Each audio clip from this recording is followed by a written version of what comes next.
קרוב אליך, ואז כאילו הפריים נורא כאובה.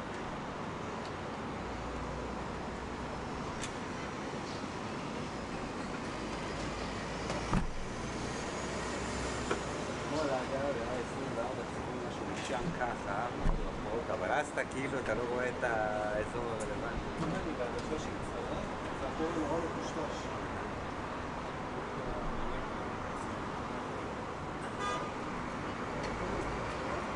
גם זה כבר ראיתי פה, ראיתי את הצלם של ערוץ 14 עומד במים.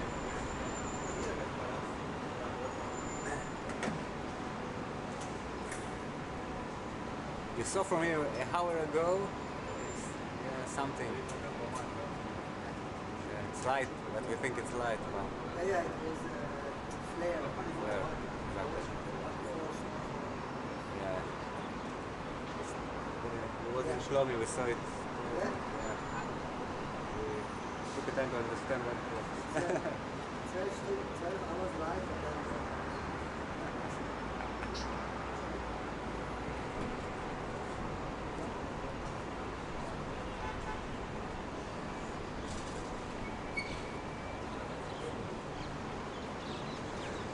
הבעיה שלך שאז עם 14 דברים, אבל זה היה.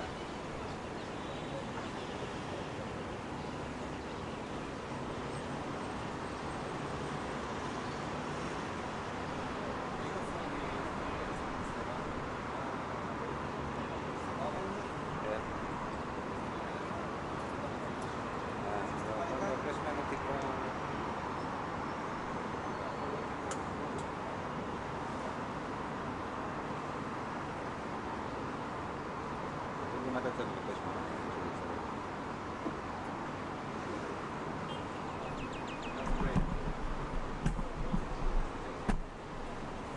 תודה. סבבה. גוד? אוקיי.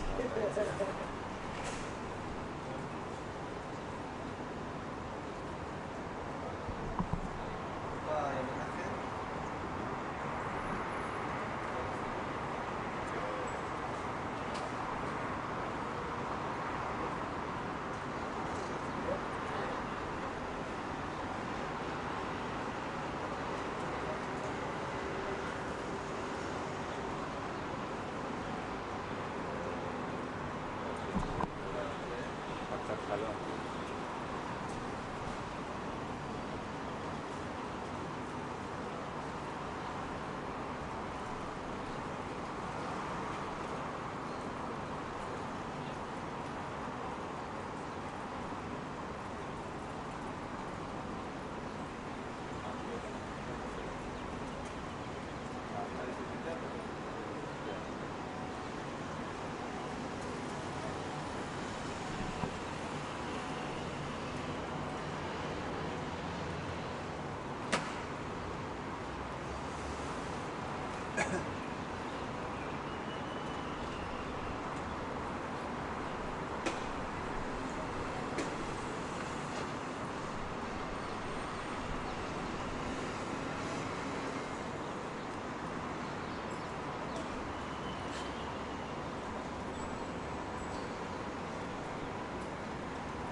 כן, שומע.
של מערכת כיפת ברזל. ראינו כבר בעבר נפילות בתוך קריית שמונה, אז אלה היו טילי נ"ט שכוונו לעבר המוצבים ברכס רמים ונחתו בתוך קריית שמונה, באחד המקרים גם גרמו לנפגעים. הפעם אין לנו נפגעים או נזק. זה האירוע עד כה המרכזי כאן בגזרה הצפונית. ראינו גם ירי של נ"ט באזור הגליל העליון, וגם שני סיכולים של חוליות מחבלים, גם חוליה שעמדה לבצע ירי סמוך לזרעית, וגם חוליה שעמדה לבצע ירי כזה בגזרת ארדום. במקרה הזה הם סוכלו לפני שהצליחו לראות את הירייה הראשונה.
Dear colleagues, I'm happy to greet you at the 20th event Valdai International Discussion Club, and our president of the Russian Federation, Vladimir Vladimirovich Putin, is taking part in this discussion.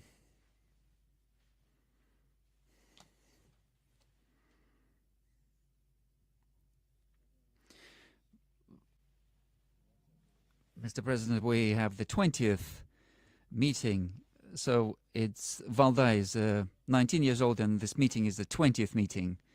Happens like this. And when we look at the archives, then we have this impression that this is chronicles of the change of times. It's very important to us that all these 20 out of these 20 events, I don't think you ever missed one. You always met with Valdai colleagues. We have people in the audience who met with you right at the beginning, and those who see you for the first time. And I'm very happy to give you the floor to present your opinion today.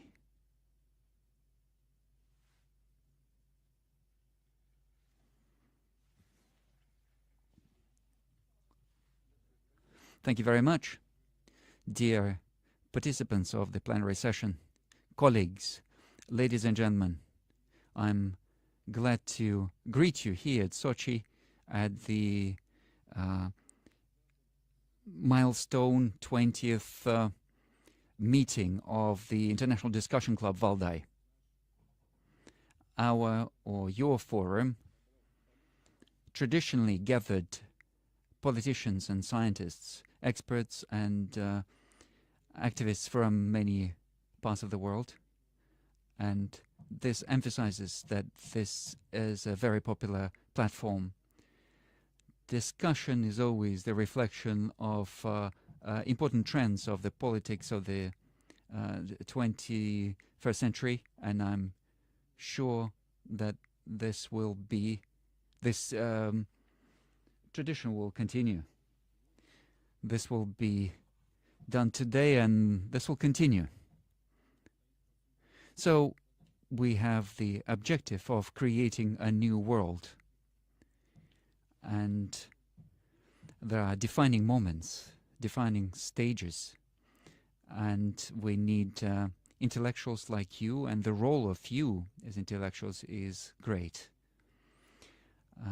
Within this club and within the country, we have seen colossal changes. In historical terms, 20 years is a short period of time. However, when we see all these structural changes in the world, we see that the time is so-called, so to say, being compressed. And we see that such events usually happen over a number of decades. And we see that these are fundamental changes that require the change in the principles of international relations. We see that at the beginning of the 20th century, we saw that there was ideological and military confrontation between the countries, and the world community felt that we have a very fragile, this is a very fragile area, this international cooperation. And when you ignore the real challenges, this inevitably leads us to a dead end. Also, the attempt of the powerful to force others to follow their will is always a mistake. And we thought that this was obvious, but it turned out that it wasn't as obvious. When we met about 20 years ago at this discussion club, our country was entering a new era in its development. We were coming out of a very difficult period after the collapse of the Soviet Union, and we have engaged in creation creation of a new, as we thought, more fairer world. And We were working with our partners and friends. Unfortunately, our readiness for a constructive cooperation was misunderstood by many. They understood this as submission. They understood that the new world order will be built by those who declared themselves winners in the Cold War. They thought that Russia was ready to follow in somebody else's current, that we would guide ourselves by foreign interests, not our own interests. And it's clear that this misunderstanding, we were saying that this misunderstanding would lead to a conflict and possibly a military conflict, but nobody wanted to listen.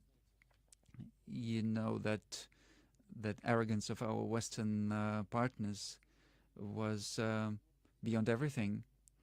So U.S. has taken the course for hegemony, political, cultural, and even in terms of values. We understood right from the start that these attempts to establish a monopoly were doomed. The world is too diverse for it to be able to be subjected to somebody's will, even taking the power, the major power of the West that was accumulated through colonial policy.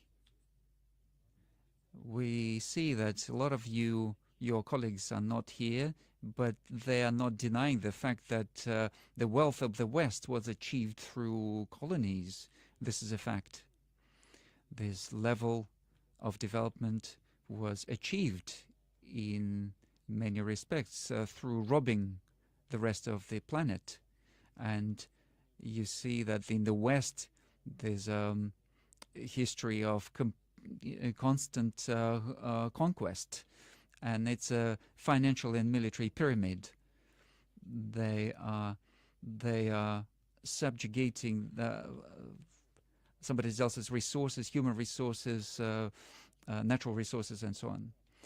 Our arguments calling for common sense, our proposals were simply ignored, and I spoke about this publicly. I said to our partners, you remember when I said that I proposed for us to enter NATO, and they said no, NATO doesn't need a country like this. And we said, oh, we thought that we are theirs, that we are one of them. There's no confrontation. What was the problem? The problem was that the arrogance and the conflict of geopolitical interests is the arrogance. Constant growth of political pressure and the military pressure had to be responded to. I said many times that we did not start a so-called war in Ukraine. No, we're trying to end this war. It wasn't us who started the military coup in 2014 in Kiev, the state bloody anti-constitutional coup. Wherever this happens, we see that we see the money that comes from the Anglo-Saxon world. It's Anglo-Saxon, it's anti-democratic, and they even announced the amount of money they spent on this.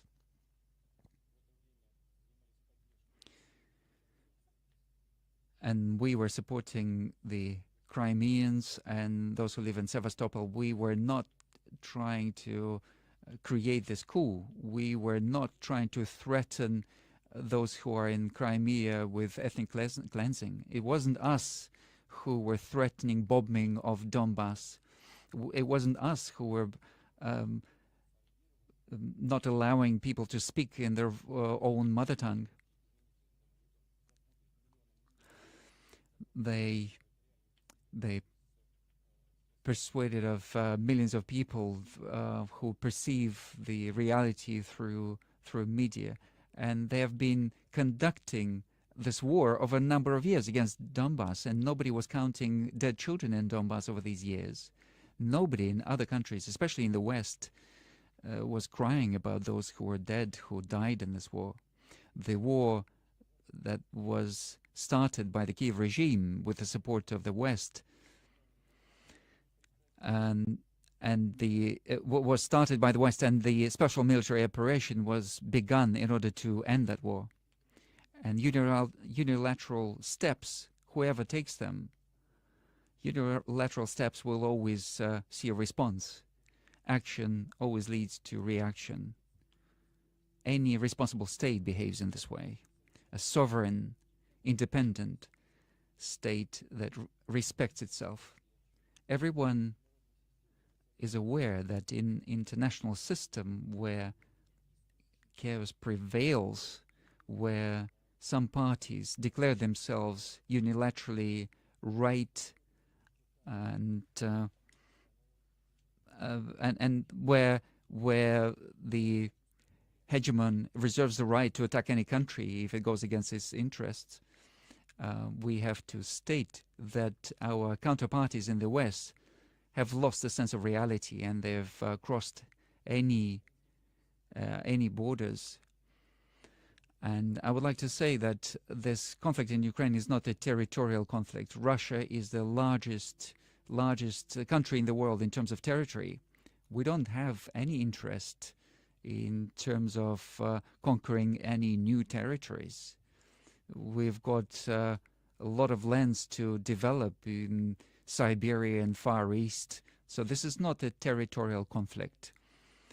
And it's not even about establishing a geopolitical balance in this region. It's a much more bigger issue. It's the principles about of international relations.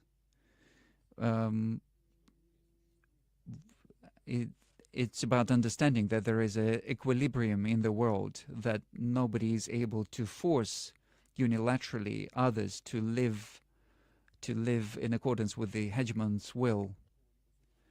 And in this context, any notion of sovereignty is simply rejected. The desire to bring the world into a state of constant conflict, they are just following the legacy of the 20th century and its most aggressive instances. The West always needs an enemy, or a part of the Western elites. They need an enemy, and they can always explain their desire for expansion through the existence of that enemy. And they also need that external enemy to control the blocks, within the blocks, for internal control of the society. Whenever there's an enemy, everyone has to come together around the boss. It's not our business how other countries live. We see that the ruling elite in many countries forces citizens to accept the values, and in certain countries we see that majority of citizens refuse to accept these values, but they're forced to, and they constantly invent external reasons for this. They say that there are enemies, and they blow up existing threats. And Russia is a beloved topic for these politicians. The image of the enemy is attached to anyone who is not prepared to follow these Western elites. They can attach that image to China. In certain situations, they attach this to India, and they, of course, now they're trying to play with India to work with India because they see that there's a change in tide, and we see that India is very nationally oriented, and we know that these attempts are futile. They're also trying to create an enemy out of the Arab world, also selectively. They're trying to be careful there. Nevertheless, this is what it boils down to. And even they try to create enemies out of Muslims as in general. Anyone who behaves themselves in an independent manner, anyone who follows their own interests, they always turn them into an obstacle that needs to be removed. The world is, they're imposing structures, and they're creating on the world, they're creating these block format.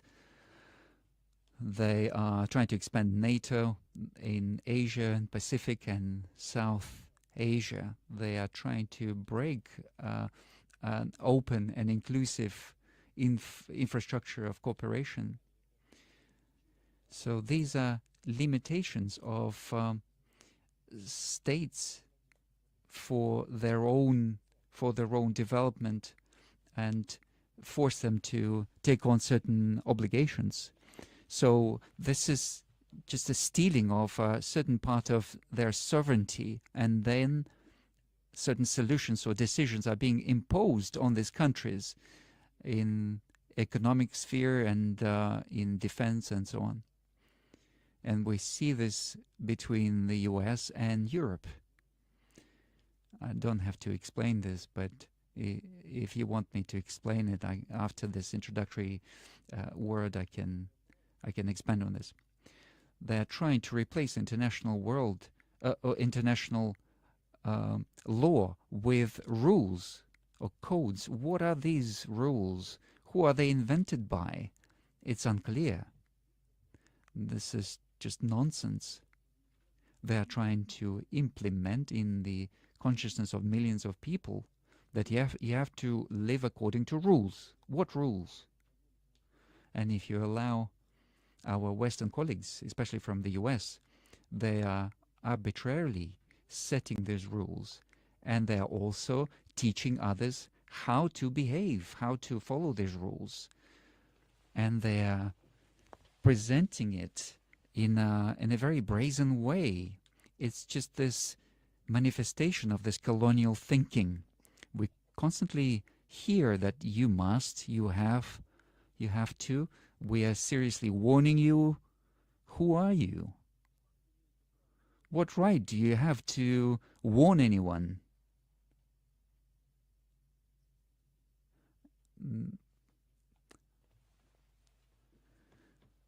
This is surprising. Maybe those who say this, maybe you have to get rid of this arrogance and stop behaving like this towards international community. Those who understand their own interests, they understand their own rights to, and maybe you have to get rid of this colonial thinking. You have to understand that this age is gone and is not coming back. This behavior has always led to the same thing, big wars.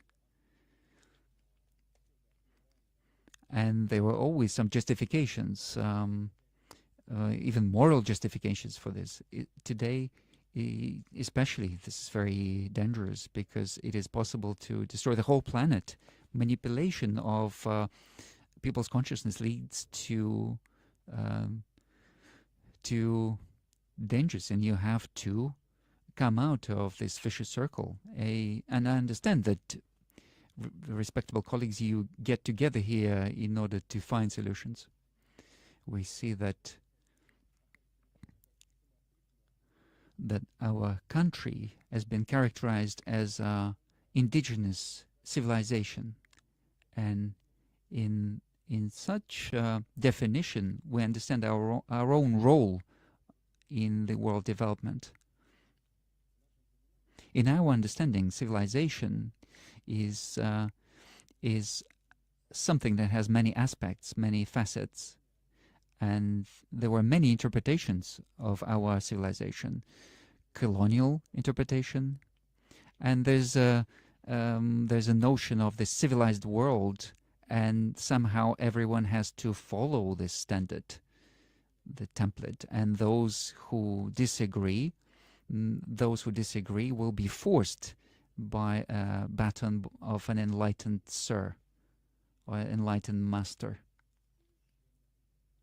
Our understanding of civilization is completely different. First of all, there are many civilizations, and none of them is better or worse than another. They're equal because they express the desires and traditions of their own people. For every one of us, it's their own thing. For us, for me personally, it's the manifestation of the desires of the people of the culture that I was part of.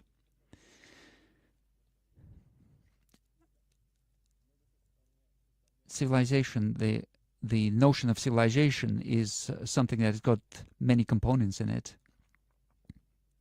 And maybe this is not the place to describe all of this in detail, but I'll try to bring it down to connect it to what's happening in the world today. So the main characteristic of civilization is self-sufficiency.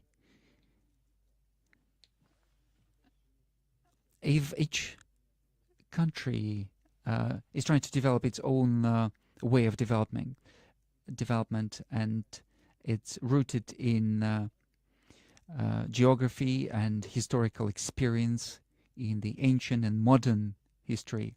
This is a very complex synthesis out of which emerge the uniqueness and indigenous nature of civilization. Russia, over hundreds of years, was forming as a country of many religions and nationalities, ethnic groups. You can't bring down Russia to a common denominator, but you cannot split it either because it exists only in its integrity. And keeping the integrity of such a state is not a simple task. Over the centuries, we had most difficult challenges, and we always overcame those challenges, sometimes paying a very dear price, strengthening our national unity and integrity of the state. Today, this experience is invaluable. We see that the world is diverse, and using simple methods of management or trying to bring everyone to the common denominator without taking into account the complexity of the whole thing is impossible. What's important to add is that truly efficient state system cannot be imposed. It can only be born in a natural way out of civilizational roots of a country. And Russia, in this regard, is a great example of how this happens in practice. Civilizational anchor is a necessary aspect in today's world, which lost its roots, and it's important to understand our own needs and understand the nature of connection to the outside world. And we should move away from universalism and block mentality. We are moving towards a synergy of world civilizations, of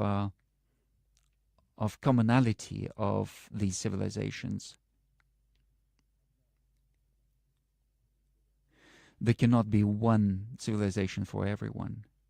Every civilization is different from others, and it's self-sufficient, and it's got its roots in its own tradition and history, and out of self-respect flows respect to others, but also it deserves respect from others.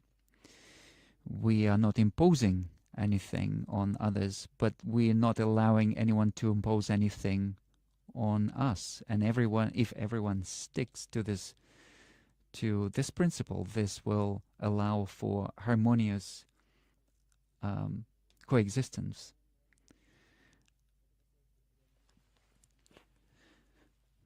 This also goes for reacting to the external attacks.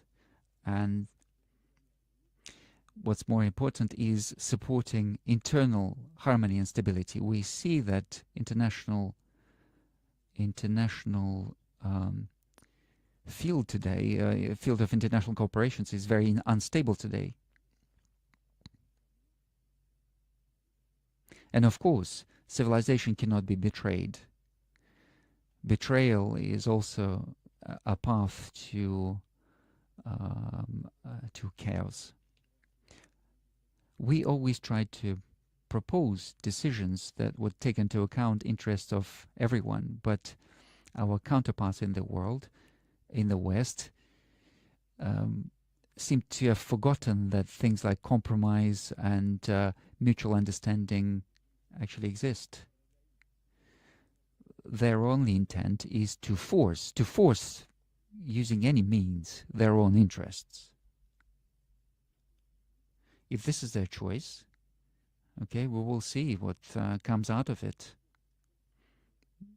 The paradox is that the nature of the situation may change even tomorrow. We see that there might be some changes, internal political changes after elections may occur. Today they make certain statements, but maybe tomorrow there are political changes. And then unceremoniously, then they're trying to promote some other agenda. So example of this is Iranian nuclear program. One administration was forcing through one type of solution, then came another administration, and then they rolled back on this. And how can you work in these conditions? Where are the anchors? Where are the guarantees? Are these the rules that they're talking about?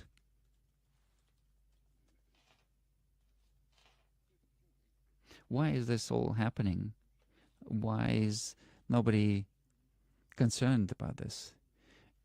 It's because the world strategic thinking has been replaced by corrupt interests, not even governments, but certain groups.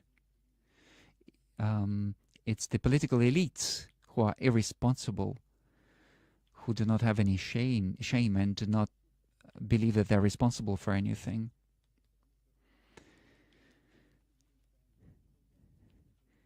What we are proposing instead is long-term cooperation and principles that are not based on the current climate. Something that is rooted in history and historical development. And if everyone is guided by this, I believe that there will be much fewer conflicts in the world, and a lot of these interactions will become much more rational, because each civilization respects other civilizations, and they're not trying to impose their will on them.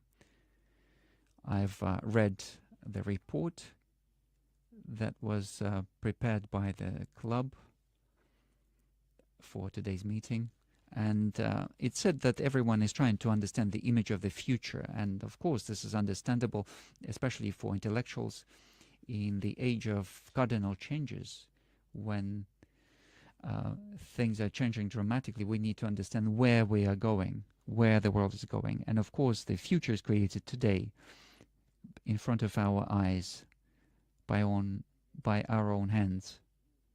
And when we see these gigantic, important processes, it's difficult to forecast the result. Whatever we do, life will introduce its own corrections. However, we need to understand, what are we going towards? What are we trying to achieve? And Russia has got this understanding. First of all, we would like to live in an open, interrelated world where nobody will try to create any artificial barriers to development of any nation. It has to be a barrier-less environment. We want the diversity of the world not just to be preserved, but also encouraged. imposing any will to another country of how to live and how to feel. It has to be forbidden. Only real cultural diversity can ensure balance of interest. Number 3, we are for maximum representation. Nobody has the right to rule anyone on behalf of somebody else. We need to see decisions to be made at the level where they're most effective, and it's only those who are interested in these decisions that need to participate in this. There cannot be one person deciding for everyone. It's those who this decision who's concerned with this decision. Those are the parties that need to be participating in creating that solution. So the interests of everyone have to be reflected. We have to free international relations from block approach, from the colonial heritage. We're talking about indivisibility of security. We are talking about the fact that you cannot ensure somebody's security at the expense of somebody else's security. We have to get rid of arrogance, complacency, and we should stop looking at others as second-class citizens or second-class people. This age of exploitation is in the past. Countries and nations are clear about their capacity and their abilities. Everyone has to be ensured access to the means of self-development, and any attempt to limit this has to be considered as an aggression. We are for equality. We see that nobody wants to be subjugated. Nobody wants to be dependent on anyone. Nobody wants to be dependent on the richer countries, and this is quintessential. These are the principles that we want to stick to, and we're inviting everyone to follow these principles.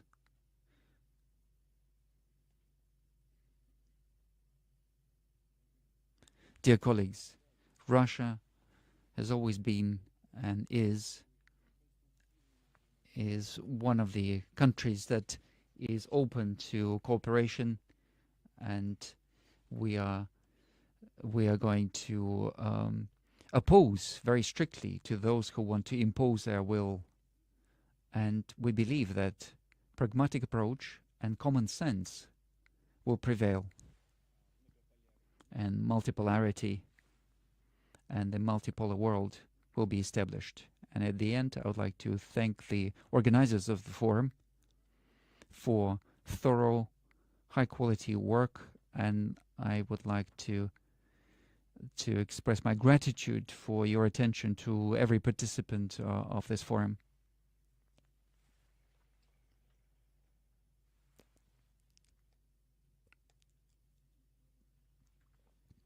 Mr. President, thank you very much for such detailed explanation of general conceptual matters, because at Valdai Club and other forums, everyone is trying to understand the framework that will replace the existing framework, and we are quite successful at understanding at what is not going to be there, but we're not quite clear about what is going to be.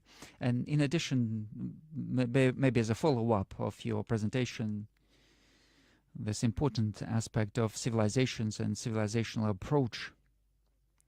You said a long time ago that the boundaries of Russia are not stopping anywhere.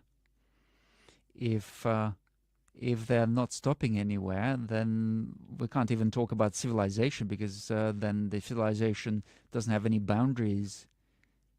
So this was said that in a conversation with one of the state leaders of the United States in Novogorova. This was said as a joke. I'd like to again emphasize that Russia is the largest country in the world in terms of territory. But if we say seriously, we speak seriously, then of course we know that there are many Russians living all over the world, and Russian language is one of the official languages of the United Nations, and we know that in Latin America we see many thousands of Russians, and they're everywhere in Asia. So if we talk seriously in terms of civilization, of course there are no boundaries. In the same way as no other civilization has any boundaries. If you take India or China, how many representatives of China live in other countries, or Indians, and they interact very well with each other. And if this is a natural interaction, if this is a friendly interaction, if it's aimed at, so civilization is not territory, is people for you. That's correct. There'll be lots of questions about Ukraine, our actions in Donbass. First of all, are to do with defense of people, of our people. Can you characterize special military operation as a civilizational conflict? You said it's not about territory. Well, I don't know what kind of civilization is being defended by those who are on the other side of the front line. We are defending our traditions, our culture, and our people. Okay? Because we moved on to Ukraine straight away. I think in Spain they have a large event. Vladimir Zelensky went there, and a number of other important people went there. They're discussing the question of support, continued support of Ukraine. We know that there's a situation in United States where there's a bit of a delay because of the crisis in Congress, and Europe is thinking that then maybe they have to take on that support. What are we expecting from this? We are expecting at least some signs of common sense in terms of whether they can manage this or can't manage this. We have to ask them. I don't see any problem for them managing support. The problem is to expand the production and the amount of money that is being spent on the war and on continuation of this conflict. And there are, of course, problems that are clear to this audience. They're well known. In the US, there's a little hiccup, a little glitch of technical nature. And so there's a problem with the budget, and there's a huge budget debt, and you have to balance the debt. And the question is how you balance the debt at the expense of supply of weapons to Ukraine, maybe, or maybe you cut the social costs. Cutting social payments is something nobody wants to do.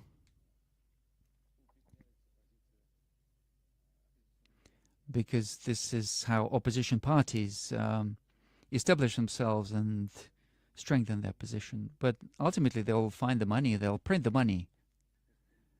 After COVID and during COVID, they printed 9.5 trillion US dollars.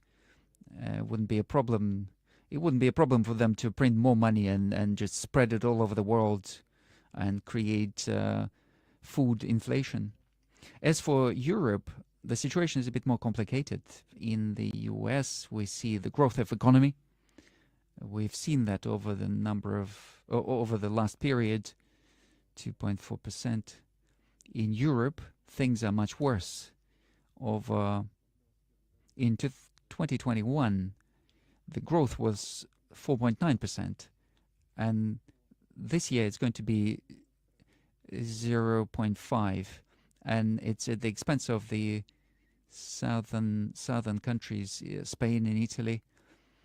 We spoke with an expert on this, and growth in Spain and Italy is to do with growth of prices of real estate and also tourism. And in other economies in Europe, there's a stagnation. They are in deficit in terms of production. In Germany, minus 0.1. In Estonia, I think it's minus 3.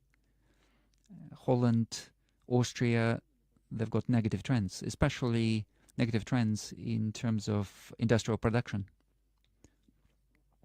If it's not the catastrophe, then at least it's a very, very difficult situation in terms of chemical production, metallurgical production. We know that because there are relatively cheap energy sources in the US, certain decisions of financial some of the producing companies are just moving from Europe to the US, and this is what I was alluding in my speech.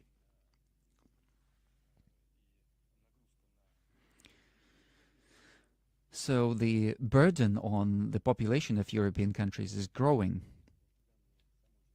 So this is the data from European statistics. We see that the quality of life is falling in Europe. We see that the real income is reducing by 1.5%. Can Europe support, or they can't? Yes, they can. At what expense? At the expense of further worsening of economic situation and also worsening of the quality of the Europeans. But our budget cannot be stretched indefinitely either. Are we managing? Yes, we are managing so far, and we will continue to manage. Of the second quarter, we saw the surplus of 660 billion rubles, and at the end of the year, we will have a certain deficit in the region of 1%. And in the following years, 2024, 25, we are hoping to keep that deficit in the region of 1%. We've got a record low unemployment, 3%, and it's stabilized. What's very important is a key issue. Maybe we'll come back to that again, but I think it's very important that fundamental thing for our economy. Naturally, we have a structural change in our economy. We were receiving certain imported goods from European countries, the same way as in 2014, when there were certain limitations imposed on purchase of certain European agricultural products. We were forced to invest in development of internal agriculture. Yes, inflation went up, but we managed to for our producers to increase the volumes. And you know today that taking all agricultural goods, we are self-sufficient completely. The same thing is happening in industry. We see that the main growth is coming from processing industry. Oil and gas income has fallen. However, it's still a 3% growth. Non-oil and gas income in processing industry is plus 43%. So this is optics, electronics. We have to do quite a lot in the area of electronics, but all of that together, put together, is giving us a growth of 43%. We have restructured logistics. we've got transport machine building. So we have overcome all the problems that occurred after the introduction of the sanctions against us. And we have begun a new stage of development using a completely new base. This is very important. What's important to us is to keep that trend. We do have problems, and it's to do with shortage of workforce, and what follows out of this, some other issues. However, we see a growth in real-term income of population. It's falling in Europe. Here we have a growth of 12.5%. So even accounting for inflation, 5.7% growth in terms of. But the bank is thinking about measures to negate that, to reduce these problems. Some people will say that this is a militarization due to militarization of the economy. Would they be correct? So we have increased costs in terms of defense, but not just defense and security. And they doubled approximately. It was about 3%, now it's about 6%. Defense and security. But with that, I'd like to emphasize that. I said that already, and in the third quarter, we've got a surplus in terms of budget, 660 billion. And there will be some deficit at the end of the year, but it will be around 1%. So this is quite a healthy economy, healthy budget. So to say that we are excessively spending money on cannons and we've forgotten about butter, that's not correct. I'd like to emphasize that all plans that we announced earlier, plans of achieving strategic goals and all obligations that we're taking upon the state, they are being fulfilled fully. Thank you. This is great news. Mr. President, apart from the conflict in Ukraine, we'll come back to it again. In the events of the several few days, events in Caucasus, Jean-Michel, he said that Charles Michel, the chairman of the European Council, said that Russia has betrayed Armenians. You know, we say that, anyone else's cow can speak, but your cow should keep quiet, as we say. I'm sorry, I interrupted. Is it the end of the question? See what's been happening and what has happened recently. After well-known events and after the collapse of the Soviet Union, we know that there was a conflict, and there were ethnic conflicts between Armenians and Azerbaijanis. And they began in Sumgait, and then they went to Karabakh, and it has led to a situation, not Armenia, but Karabakh has put under its control Karabakh and 7 adjoining regions of Azerbaijan. So this was about 20% of Azerbaijani territory. And this was going on for many decades. I'm not going to, open any secret. Over the last 15 years, we've been offering our Armenian friends to compromise. So to return five regions to Azerbaijan and leave 2 with them, and that's how they could keep the territorial connection between Armenia and Karabakh. But our Karabakh friends kept saying to us, no, this will create certain threats to us. And we were saying, look, Azerbaijan is growing, economy is developing. This is an oil-producing, gas-producing country, and they've got over 10 million population. Let's compare potential. While we have this opportunity, we have to find a compromise.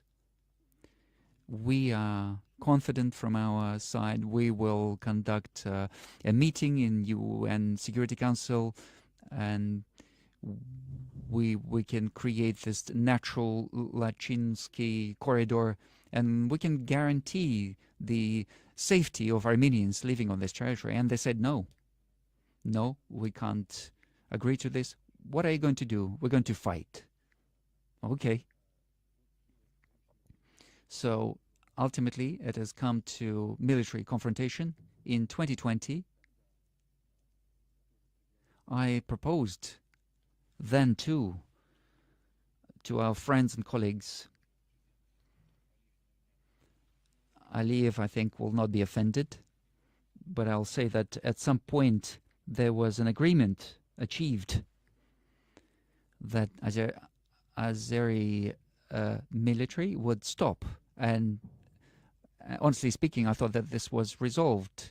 And I spoke to the Armenian side, and they said no, they have to move back from that part of Karabakh where the Azeri forces were present. And I said, what are you going to do? Again, they said, we're going to fight. I said, listen, in a few days they will come behind your lines. What are you going to do? What are you going to do? We're going to fight. Okay. And everything turned out to be the way it was going to turn out. Ultimately, there was an agreement with Azeris that after Shusha line, the military action will be stopped. There was a corresponding statement signed in November 2020 on halting the military action and introduction of peacekeeping forces. And then the next important point is that the legal status of our peacekeeping forces was based on that statement of November 2020. So there was no status of peacekeepers arising ultimately. So it was pointless to sign this document without Azeri side. They didn't feel any need to sign, but the whole status of these forces was based on this document. And the rights of the peacekeepers was only to keep an eye on the ceasefire. So our peacekeepers did not have any other rights and do not have any other rights. Only witnessing or overseeing the ceasefire. And that's it. And this unstable situation continued for a while. And now the respectable Mr. Michel in Prague, in the autumn of 2022,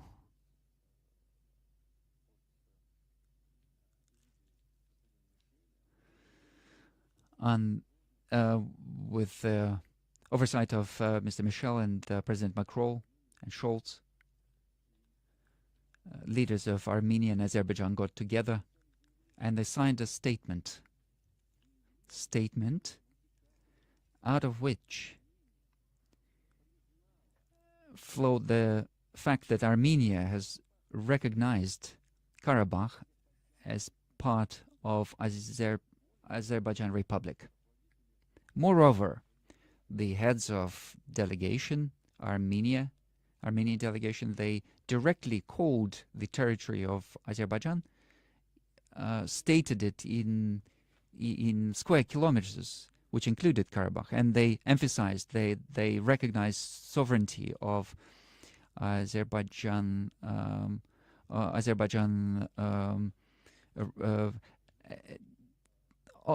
the territory of the Azerbaijani Soviet Republic, and Karabakh was part of Azerbaijan at the time. So, in essence, there was a key question that was a question about status of the Karabakh. When Karabakh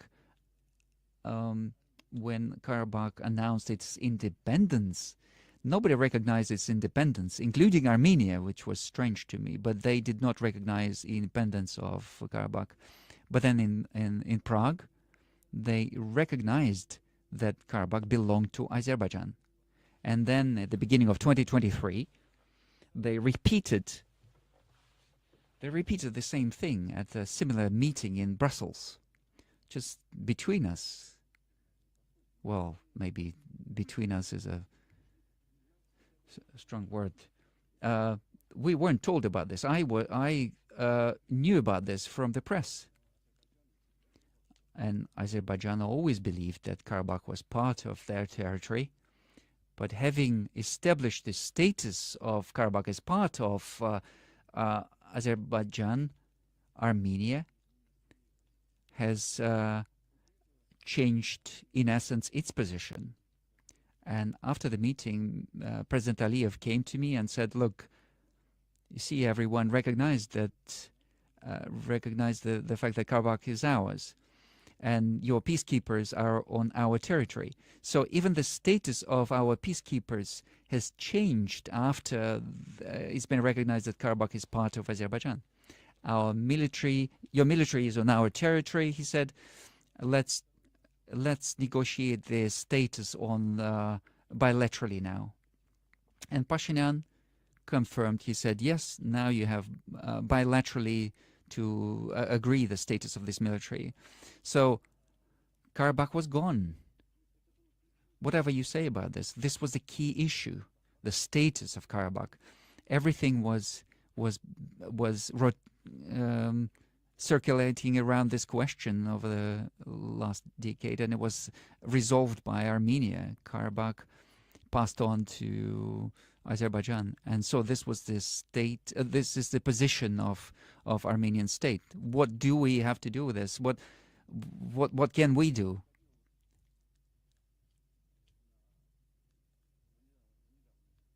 Everything that happened in the last couple of weeks, and cutting off this Legends corridor, all of that was inevitable after sovereignty of Azerbaijan was over this region was recognized. It was just a question of time. It was just a question of time when Azerbaijan was going to re-establish constitutional order there as part of their state.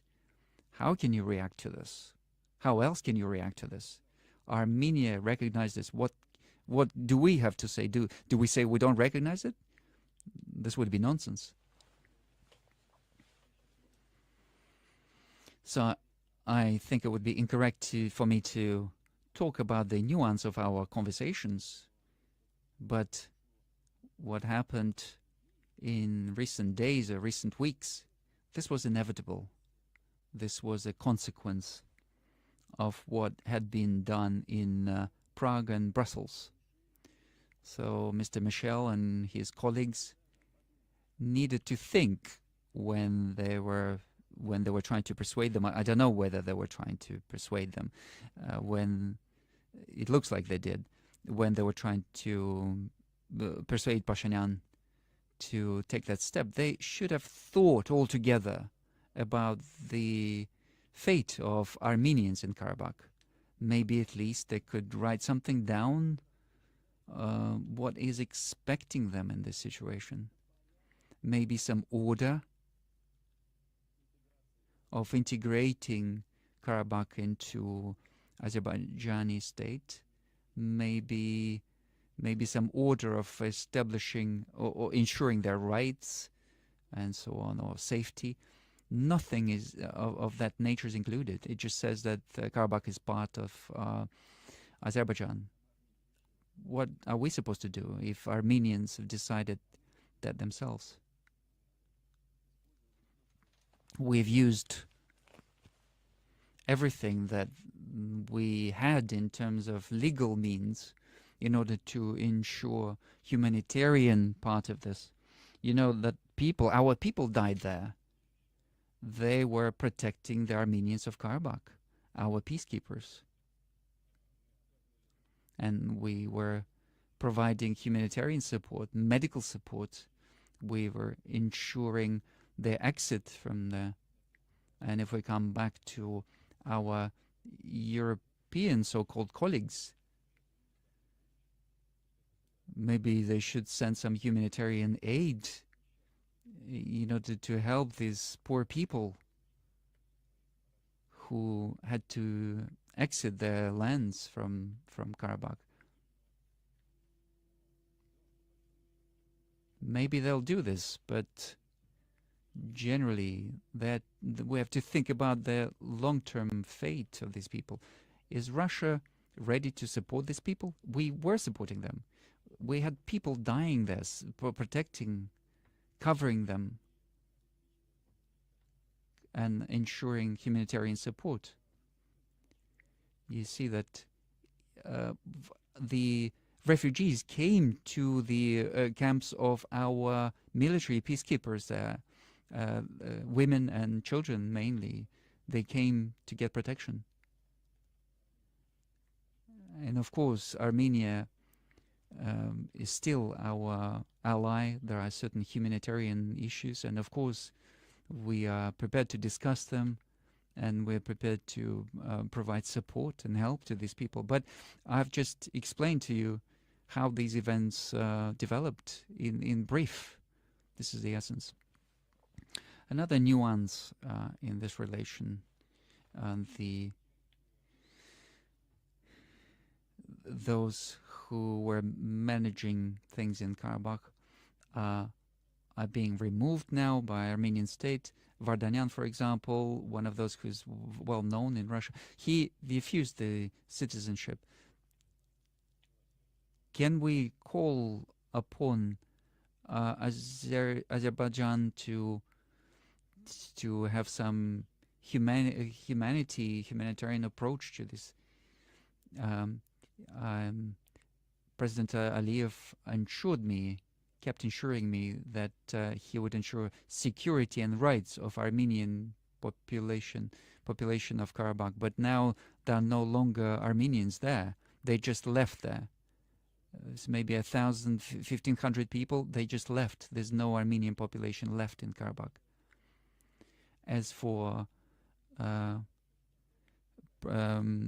previous heads of these regions, I don't think they want to see them in Yerevan especially, but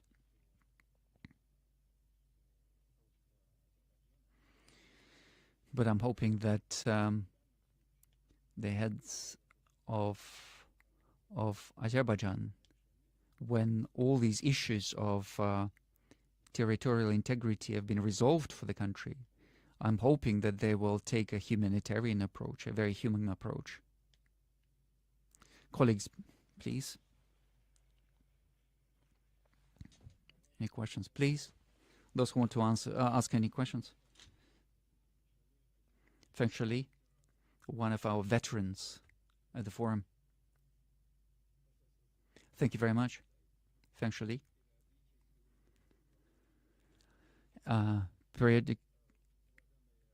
Dear Mr. President, I am very happy to see you once again. October conference is devoted to the October a conference will be taking place in Beijing, and it's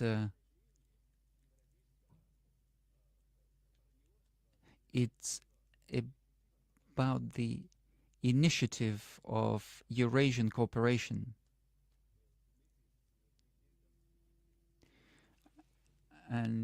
And it will follow from certain agreements that you have, or principles that you outlined with Chairman Xi.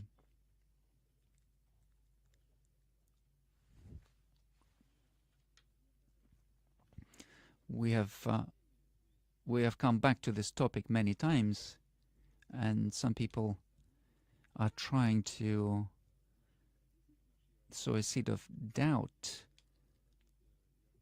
that our project of Eurasian cooperation and this one belt, one way maybe these are conflicting projects. These are not conflicting projects. No, it's the opposite. We believe that one project is supplementing the other. What is happening in relation to China and Russia, and maybe this has got to do more with Russia, and with China, this was happening long before the events in Ukraine, where certain partners started to introduce various sanctions. And at some point, this was just turning into some trade war between China and the US. And they affected the logistics. We are interested in creating new logistical routes, and China is also interested in that. We see that the trade volume is growing. We're talking about north-south routes, and we see that China is creating routes through Central Asia, and we are interested in this. We are interested in supporting this with railways and roads, and all of that is the subject of our negotiations.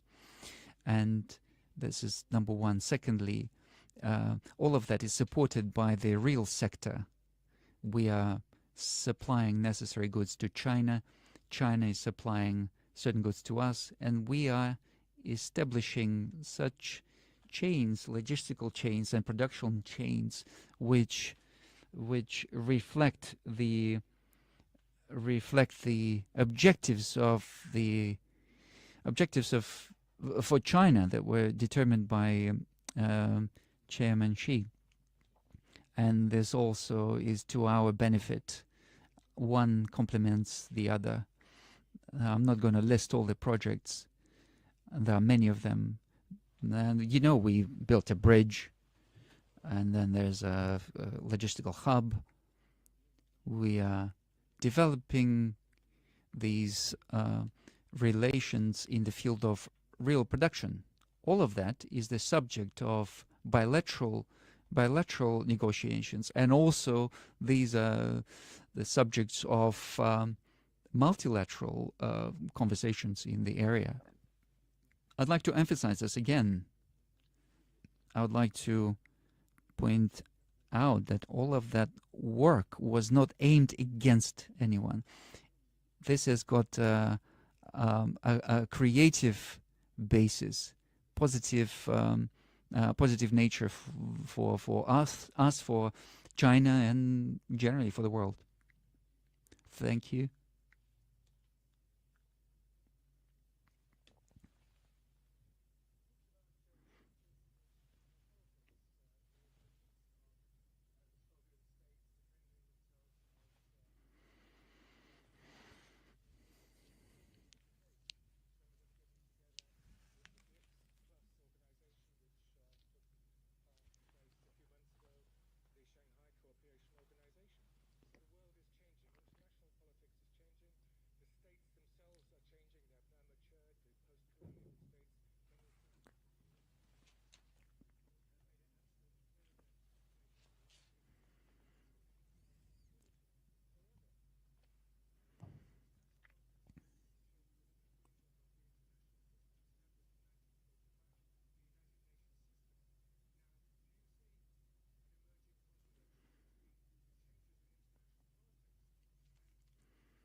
You are obviously correct.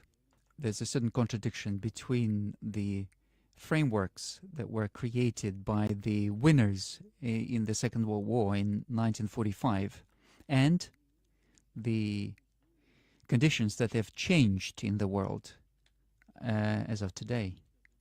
1945, you've got one situation. Today, you've got a completely different situation.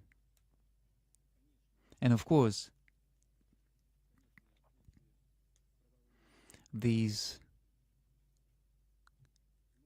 legal norms need to be changed in accordance with the changing world, so we can have a different attitude to this.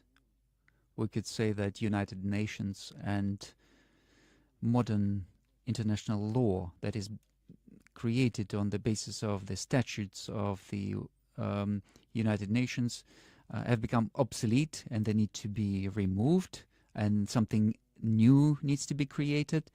But then, of course, there is a danger that the existing system of international law will be removed, and there will be nothing else replacing it, and there will be an overall chaos.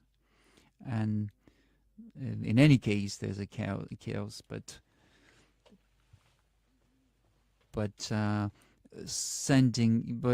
just abolishing the statutes of the United Nations without replacing it would lead to a disaster. So we insist on changing the international law, on reflecting the changed situation in the world. And in this respect, countries that are gaining weight in the international affairs just because of their potential, they need to be invited to take part in this. And what countries are we talking about? We're talking about India, 1.5 billion population, over 7% growth of economy, 7.4 or 7.6, if I'm not mistaken. This is a giant. Yes, there are many people who need help, support, but nevertheless, they've got high technological expert is growing at enormous rate.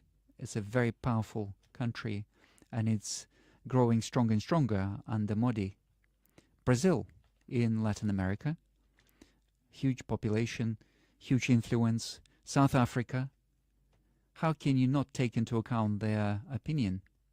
So their weight in making decisions on the international agenda has to be reflected, and there has to be a consensus. This is a complex issue, but it should not destroy the existing system. But I think we have to be moving in that direction. So we believe that the existing international regime is still there. Well, it's not completely destroyed. Well, thing is, if we talk about the first years of United Nations, Mr. Gromyka, our foreign affairs minister, he was called Mr. No, because Soviet Union used to use its veto very often. But then that allowed to prevent conflicts. In our recent history,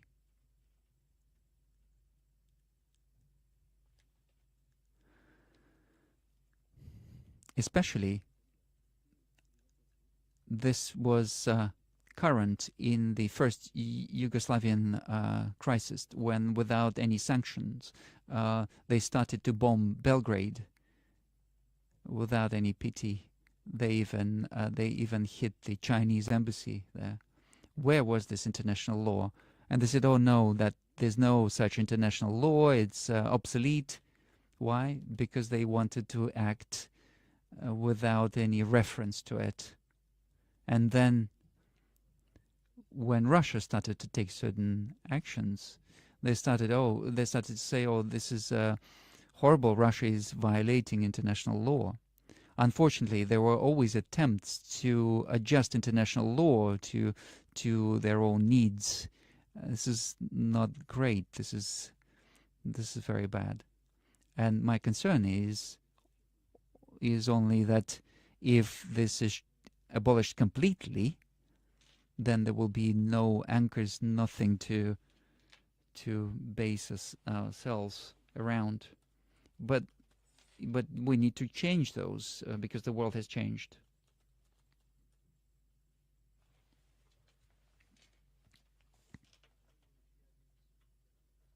I'm one of the veterans and founders of the club, and I'm very happy after 20 years.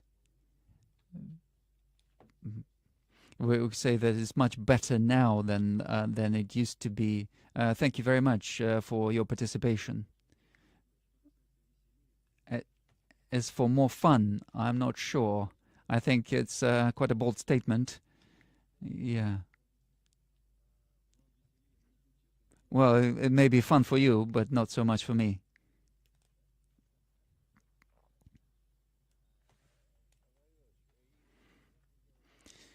So beyond Russia, and now we know that there's a question being discussed here. I'll formulate it in this way. Do you think that our nuclear doctrine, do you think it's obsolete now? I think it's obsolete. And I think it's even... it's not suitable to the current events. It was created in the olden days, and it doesn't work in the current situation. Do you think that we need to change our nuclear doctrine and reduce the threshold? And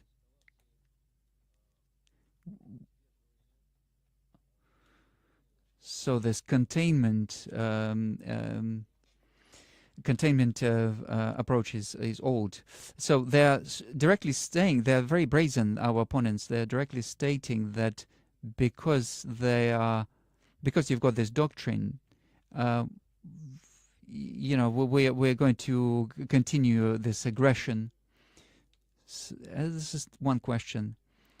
Even when we win one way or another in Ukraine, I think the West will be going through very difficult times. There'll be new centers of power and there'll be new difficulties.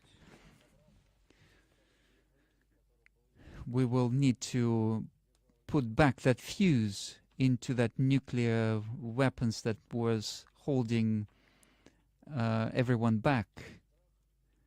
Today, the West is trying to remove that fuse, forgetting all the fear and forgetting all the precautions. Do you think we need to change our policy in that? I am well aware of your position. I read some documents, your articles, your remarks, and I understand what you're feeling. I'd like to remind you that in the Russian military doctrine, there are two reasons of possible application of nuclear weapons by Russian Federation. First is the attack against us by nuclear weapons, using nuclear weapons. In practice, what does that mean? When they launch their weapons, our system detects and informs that this is Russia is the target, and this happens within seconds. And knowing this information that there's an attack being launched against Russian Federation, we respond to this aggression. And I'd like to assure everyone that today the response would be completely unacceptable for any potential aggressor, because from the moment of the start of any rocket from any point in the ocean or any territory, in response there'll be so many hundreds of our rockets that there'll be no chance for survival for any of the adversaries. And this would be done in many directions, could be done in many directions. The second reason of using of such weapons is the threat to the existence of the Russian Federation, even if only conventional weapons are being used. But in case where the actual existence of Russia is being threatened. So these are two possible reasons for using nuclear weapons that you mentioned. Do we need to change this? Why? You can change anything, but I don't see any need for this.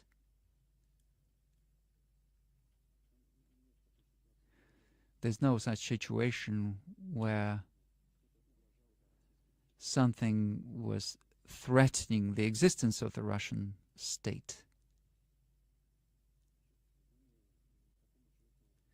I don't think that any sane person would think about using nuclear weapons against Russia. Nevertheless,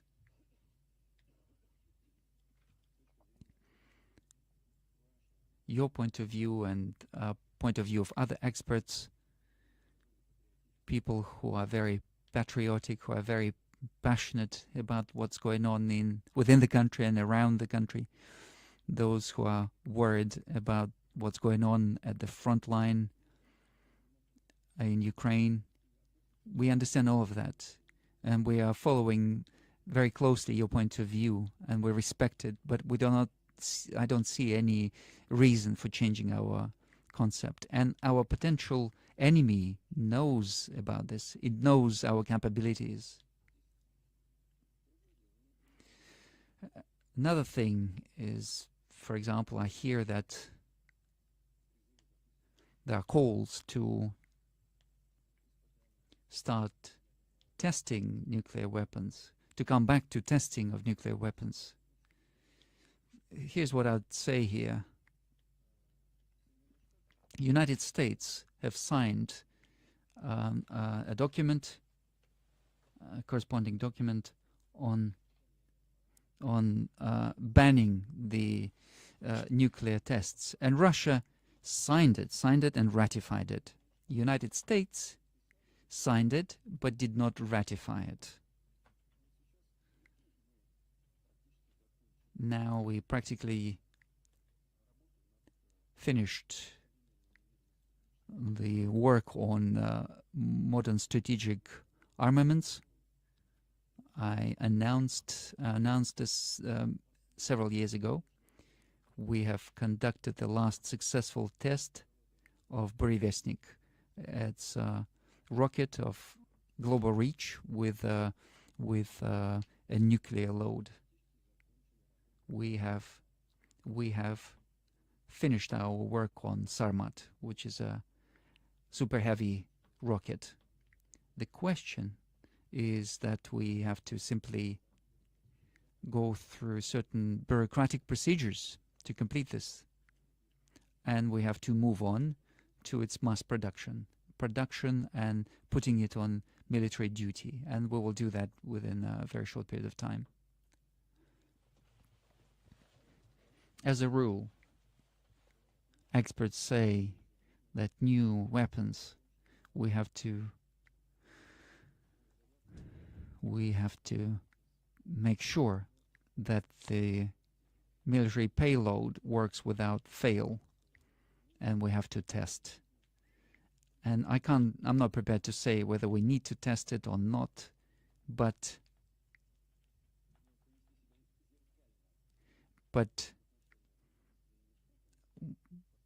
I would like to reiterate that behaving in a mirroring the actions of the United States, when we signed and ratified, and they signed but not ratified, we can mirror their actions.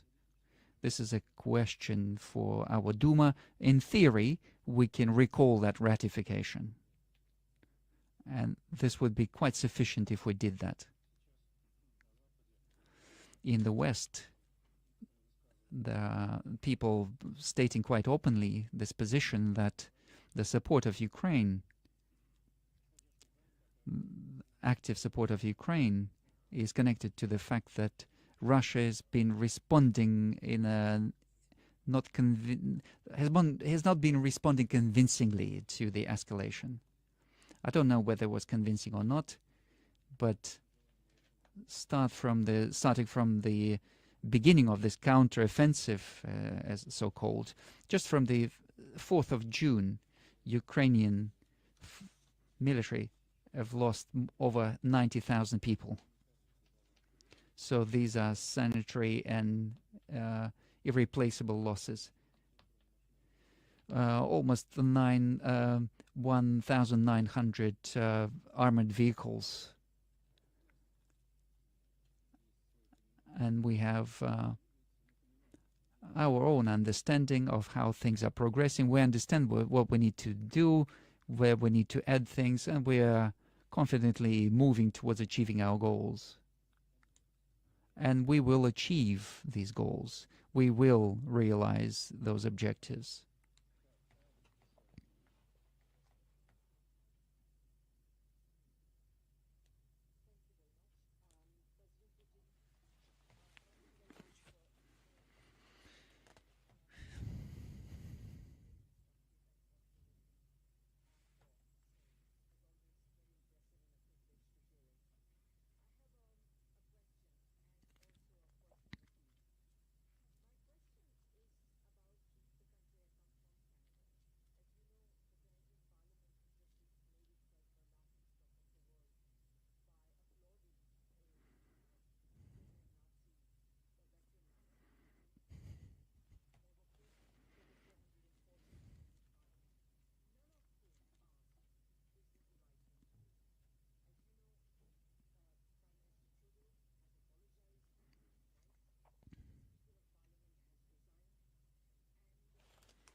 So we have a letter for you, which we hope you will read, and we hope very much that you will see that we have addressed this to you as friends of Russia.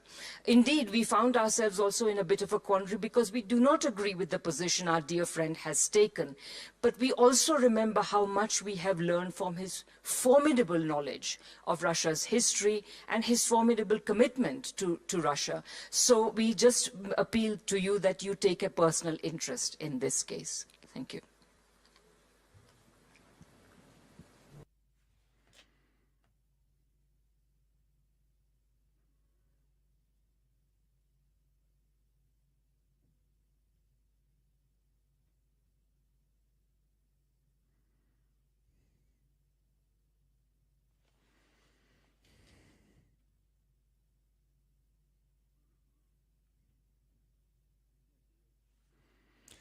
You know, I don't have the details of who Kargalinsky is, but of course, I will accept your paper and I'll look into it and I'll react to this. I promise. As for your question, we haven't agreed. We haven't agreed on you asking this question, but I was expecting it, to be honest. Moreover, I took this information about what actually happened. This is not just an ordinary event for us. I'll remind you that this division where that Nazi was serving, Ukrainian Nazi that you mentioned, was created by Hitler command on the 28th of April 1940. Nuremberg trial, not us. It wasn't us yesterday, or it wasn't us today. Nuremberg tribunal announced that Galicia division of SS, criminal and responsible for genocide of Jews, Polish and other peaceful population. And this was a decision by International Nuremberg trial. And I would like to remind you that it was independent prosecutors and judges that were making this decision based on the data that was provided by prosecutors from various countries. So that division was announced to be criminal. I would like to remind you, I took this information, that paper on purpose. So what the speaker said of the Canadian Parliament, he said, today in this room we have a Ukrainian-Canadian veteran of the Second World War who was fighting for independence of Ukraine against the Russians. I'm proud that I could say that he is a hero of Ukraine and hero of Canada, and we are grateful to him for his service. First of all, if the Speaker of the Canadian Parliament is saying that during the Second World War, this Canadian or Canadian-Ukrainian or Ukrainian-Canadian fought against Russians during the Second World War, he cannot be ignorant of the fact that he was fighting on the side of Hitler and not on the side of his own country, Canada. Or he was collaborating with the Nazis. In any case, he was fighting on the side of Nazis. Let's assume that he did not know this. I'm not trying to offend the feelings of Canadians. We are respectful of people despite everything. If he doesn't know that during the war it was Hitler who was fighting against Russians and Hitler and his helpers was fighting against Russia, if he is not aware of this, he's an idiot. Then he just did not do well in school. He just doesn't have a elementary knowledge. But if he is aware that he was fighting on the side of Hitler and he's calling him a hero of Canada and hero of Ukraine, then he's an evil person. He's a scoundrel. So these are the people we have to deal with. So these are the people we have to deal with in some Western countries. What's also important here is, so he said that the Speaker of Canada says that he fought the Russians, and then he now continues to support the Ukrainian military fighting against Russians. So he placed effectively on the same side those who were collaborating with Hitler and those who are fighting with Russians today. He put them on one side. This just emphasizes the fact that one of our goals in Ukraine is to denazify Ukraine And what that means is that it exists there. The Nazis exist there, and so our objective is to denazify. And of course, what looks completely repulsive is that everyone is applauding this Nazi, especially the president of Ukraine, who's got Jewish blood. He is there standing applauding a Nazi. Not just somebody who just follows that Nazi ideology. It's somebody who actually killed people with his hands. So German Nazis created this Galicia division in order to kill the civil population. And this is what is being stated by a Nuremberg trial. So about 150,000 Polish people were killed, and Russians, of course. Gypsies were not even counted. They did not even count them as people. So they said in the region of 1.5 million Jews were killed in Ukraine. Just think about that figure. What, is no one aware of this? It did not happen? Everyone knows. Everyone is aware. Was there no Holocaust? And when the president of Ukraine is applauding somebody who was killing the Jews with his own hands, is he trying to say that Holocaust did not happen? This is repulsive. But what they're saying is that all means are good as long as they're fighting against Russia. All means are good, acceptable, as long as they are used against the fight, in the fight against Russia. So they have this desire to, I understand they have the desire to win on the battlefield and achieve the strategic defeat of Russia, but can you do this at this cost? Counting on not just us here in the small circle here, the Valdai discussion forum, we're talking about this.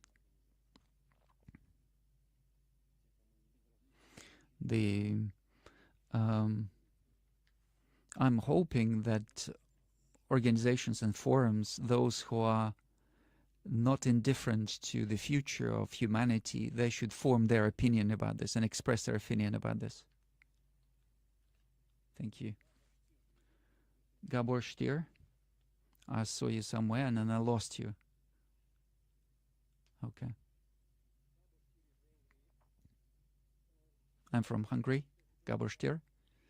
Mr. President, I'm not going to ask you this time what is going to happen to Odessa. However, in Hungary, a lot of people are asking how we're going to call the neighboring country. Oh, last time you asked about this. Okay, I apologize.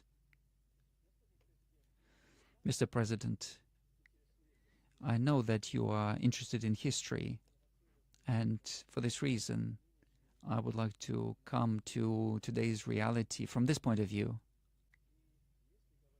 If we talk about history,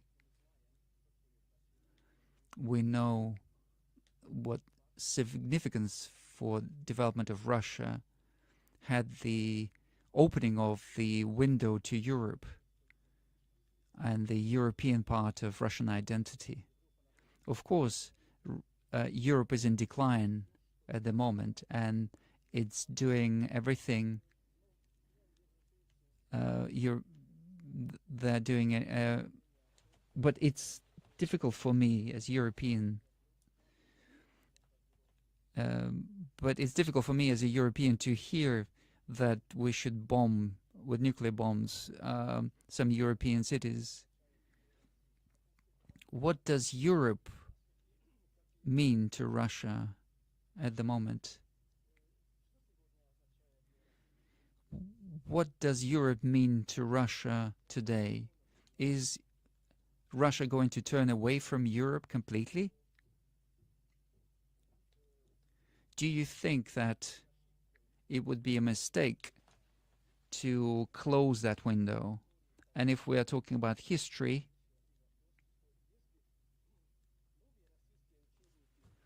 the new Russian textbooks on history raised some big questions, especially lines about 1956, which describe what happened as some kind of color revolution. Do you also believe that that was not a real revolution? Do you also agree with some comments that withdrawal of forces from Central Europe in 1991 was a mistake? I know that in Vladivostok you said that the bringing tax in 1968 and 1956 was a mistake. But if this was a mistake, how can you also think that withdrawal of military mistake? Do you think this is a question? I think this is a topic for a dissertation. You said that you were not going to. You said that you were not going to mention Odessa, but you mentioned it. I'd like to say that Russia is Odessa is a Russian city, maybe a little bit Jewish, but let's not discuss this. If you wanted to discuss a different topic. First of all, in terms of window to Europe, you see, our colleagues talked about this. The world is changing, and climbing through the window here and there and back, and tearing your trousers is not the best idea. Why do you have to climb through the window if there are other doors? This is number one. Second, Russia is undoubtedly the civilization code of Russia, same like in Europe, is rooted in Christianity. But we are not going to impose this if Europe doesn't want this. We are not closing this window. You said, do we feel regret or we don't feel regret? We are not closing the doors to our communication. It's Europe who is fencing against us or creating a fence against us, barrier. It's the Europeans who are creating this barrier to their own detriment. I said this already, and I'm going to repeat this. United States economy is growing by 2.5%, and Europe is in recession, already in recession. And certain European leaders who are not very positive towards our country, they are stating the truth. They are saying that the stability of Europe was based upon cheap energy from Russia and Chinese goods.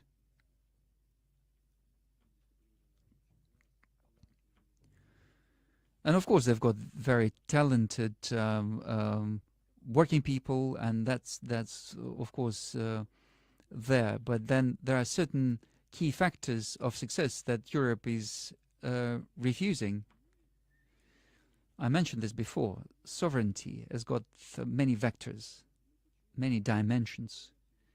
I always repeat this. I always say that Russia cannot exist as a non-sovereign state. It will just cease to exist. It's not just a matter of military security. It's also about other elements. What happened to Europe? Many European leaders I hope they're not going to blame me that I'm trying to criticize somebody. Europeans themselves are saying that Europe has lost its sovereignty in this economic. But we see that many experts have stated that since 1945, Germany has never been truly an independent state. What does this lead to? See, if you provoke United States provoked Ukrainian crisis in 2014. They clearly understood this was a red line. We've told them 1,000 times, and they still went on. And now they got this current situation. They needed this conflict. I don't think it was by chance. As a result, Europe, who's lost a significant part of its sovereignty to the United States, they had to follow United States into this. They had to follow their policy. They had to shift to the policy of sanctions against Russia. They understood that this was playing against them. And now they're buying this energy from United States. A significant part of that energy from the United States, 30% more expensive. They've introduced restrictions on Russian oil. What is the result of this? It's not as obvious as with gas, but the result is the same. They have reduced the number of suppliers, and they started to buy from a smaller pool of suppliers at a higher rate, and we are selling our oil to other states with a discount. You see what's happening? The competitive ability of the European economy has dropped, and the competitive ability of their main competitor in terms of economy, the United States, has grown. And other countries as well, Asia, they have grown in their competitive ability. So through their own actions, as a result of losing part of their sovereignty, they had to take decisions that were playing against themselves. Why do we need a partner like this? Of course, they're not completely useless. But I'd like to point out that we are significantly withdrawing or moving away from the declining European market, and we're increasing our presence in many other growing markets, including Asia. At the same time, we are connected to Europe by centuries of connections in terms of education and culture. All of that, I'd like to reiterate, is based on Christian culture. But even here, Europeans are not making us happy very much. They are trying to get rid of their roots. They're just removing their Christian roots without any pity. So we're not going to close any windows or doors, but we're not going to try to get through those doors or windows with force. If they want to work, of course, we will work with them.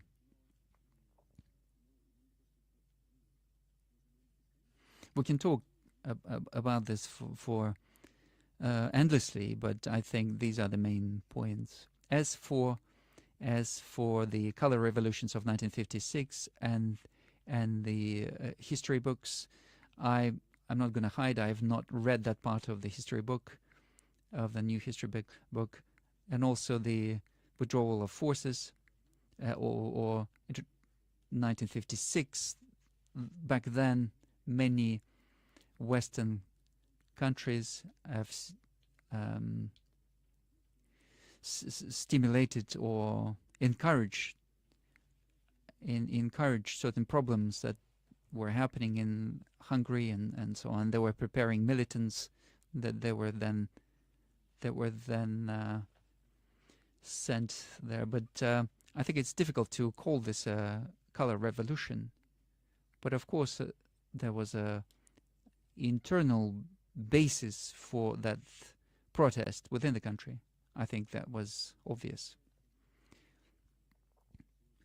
But then again, I don't think we should use today's today's definitions and apply them to the middle of the last century. As for the withdrawal of forces, I'm deeply convinced that it makes no sense to suppress the internal trends within a particular country using military. Suppress the trends of the country trying to achieve its priority objectives, including the European countries. There was no sense keeping military in those countries if the people of those countries did not want to see this military on their territory. However, how this was happening, on what conditions this was happening, in what way, that raises a lot of questions. A lot of our military were resettled into just an empty field together with families. That's not normal.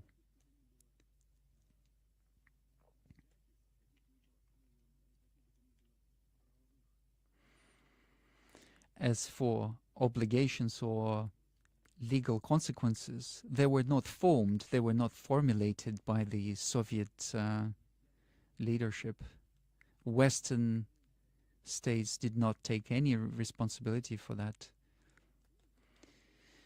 Of course, they promised not to extend NATO to the east, and our partners are not denying this in person. However, they say, where is the paper? There's no paper to confirm this. Oh, okay, we promised it, but it doesn't mean anything.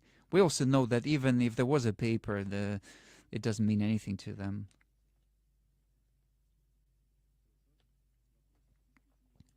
So it's just the questions. What needed to be agreed is the question of security, ensuring security in Europe, maybe ensuring some new structure of that security in Europe. Egan Barr had some proposals to create a new system of security in Europe, which would include Russia, United States, Canada, but not NATO, together with everyone, for Eastern and Central Europe. And in my opinion, this would have resolved a lot of issues that we have today. He said at that time, he was a very clever old man. He said that you will see otherwise everything the same, but it would be occurring closer to Russia. It was a German politician, but nobody listened to him. Nobody listened to him in the United States or in Soviet leadership. And we witnessing exactly what he said. So the withdrawal of forces, yeah, of course, it was pointless to keep forces there. However, the conditions of withdrawing them, this is something that needed to be discussed. And what needed to be done, maybe to create a situation which would not have led to what we see today. Have I answered your question? If I forgot anything, please remind me. We talked about Germany, maybe Stefan Huth.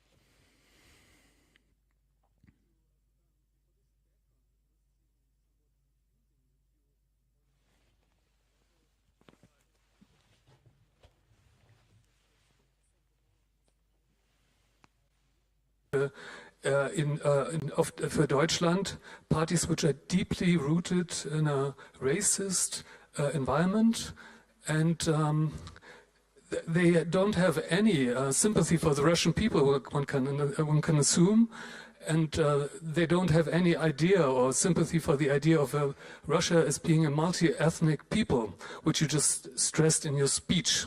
So I would like to know, what do you hope for? What does your government hope for from such contacts? And what are criteria for having contacts with parties like that? And can you understand that anti-fascists in Western Europe see that as a sort of contradiction to your politics, of your politics? Да, извините, пожалуйста, я хотел бы вас попросить. I'm sorry. I apologize. I wanted you to maybe specify a bit more. What do you mean that when you talk about fascist powers and fascist parties and their attitude to Russia? Maybe state this very directly.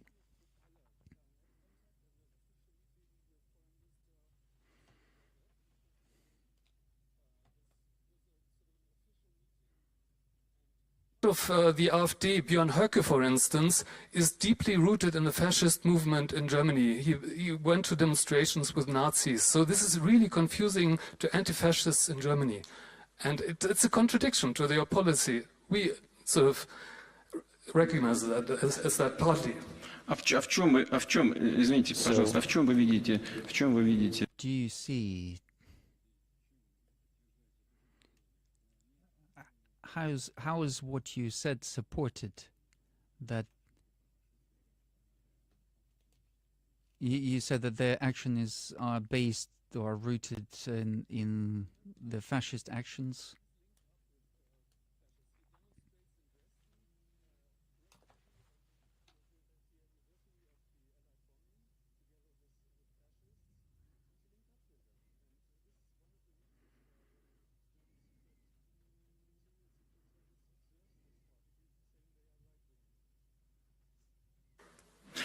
Да, понятно. Значит, смотрите, вы...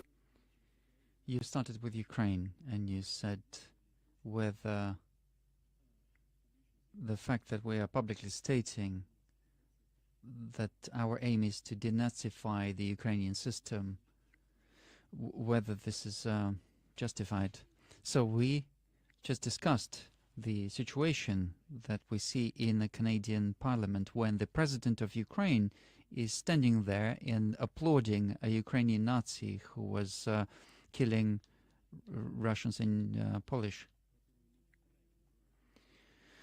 Is this not a confirmation of the fact that there is a system in Ukraine that we are right to call Nazi system? So we've got a president of that country who's applauding a real, not some theoretical Nazi, but an actual Nazi. Is this not the reason for denazification in Ukraine? And you can say, yeah, of course, this is a head of state. This is not the whole country. And I'll tell you, you spoke about people who come to demonstrations together with this pro-fascist elements. Is this the whole party that comes out? Probably not. So everything that is pro-Nazi or pro-fascist is, we were against that. Everything that is devoid of these qualities, everything that is aimed at establishing contacts is supported by us.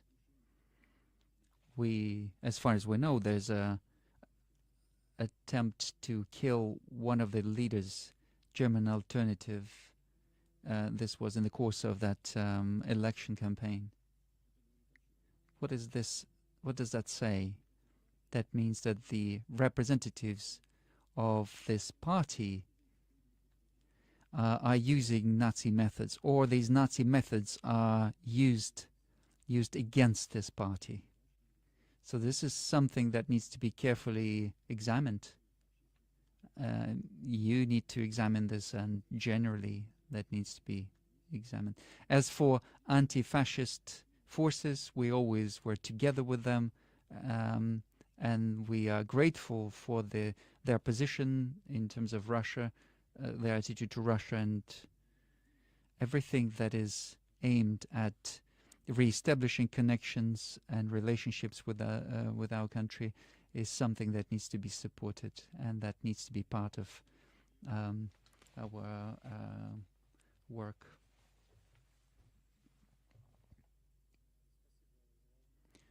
Thank you for this opportunity to ask you a question. Имеет исследовательский характер, мы работаем It's над a question of a вопросами research nature. последних событий в We've газовой been сфере. working on the latest development in the natural Вот ровно gas год area. назад, чуть больше, A мы bit все over были a year ago, свидетелями we all witnessed невероятного акта, the unbelievable, беспрецедентного the акта международного unprecedented act of терроризма international против terrorism committed критической against the инфраструктуры critical трансграничной infrastructure, европейской.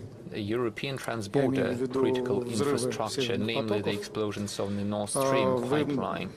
много комментировали You эту have тему, made numerous в том comments числе on this эту topic, демонстративную халатность and you have европейских emphasized следователей и the политических lack деятелей of в effort by оценке the European этой ситуации. Мы, prosecutors, можно сказать, investigators, and видим politicians. блестящее отсутствие And we see всякой четкой the реакции, lack of осуждения a этого specific факта reaction со or стороны lack of condemnation руководства, by например, the authorities, for канцлера Шольца example, или президента by Макрона, Chancellor хотя Scholz or President Macron. компании этих стран, можно сказать, прямо пострадали от этих действий, These countries' companies так как directly suffered являлись from such и являются actions, акционерами, since they are совладельцами still этих активов, shareholders соинвесторами этих and the проектов. co-investors of these projects. Но при этом в последнее время At the same появились time, recently, многочисленные there сливы, have которые been прямо или numerous косвенно leaks that пытаются are возложить directly вину, or и якобы indirectly следствие trying приходит к to таким выводам, assign the blame. что за Supposedly, the этими investigation believes актами, that these деяниями acts стоят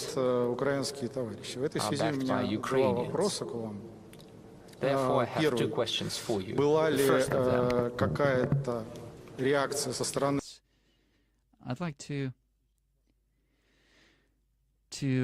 ask you whether the контактах, а не during в your официальных direct речах, contacts rather than которых in не their было. official. from the European leaders in maybe direct context rather than in Второй Any вопрос, reaction in the какие diplomatic channels. And the могут быть second и question будут is, последствия, если what так are the possible называемые европейские consequences следствия, if the следственные so-called органы European европейских стран все-таки investigators, the возложат в том investigators of the виде European вину countries assume за or assign any эти blame события, for действия these на terror украинскую acts сторону? on Ukraine?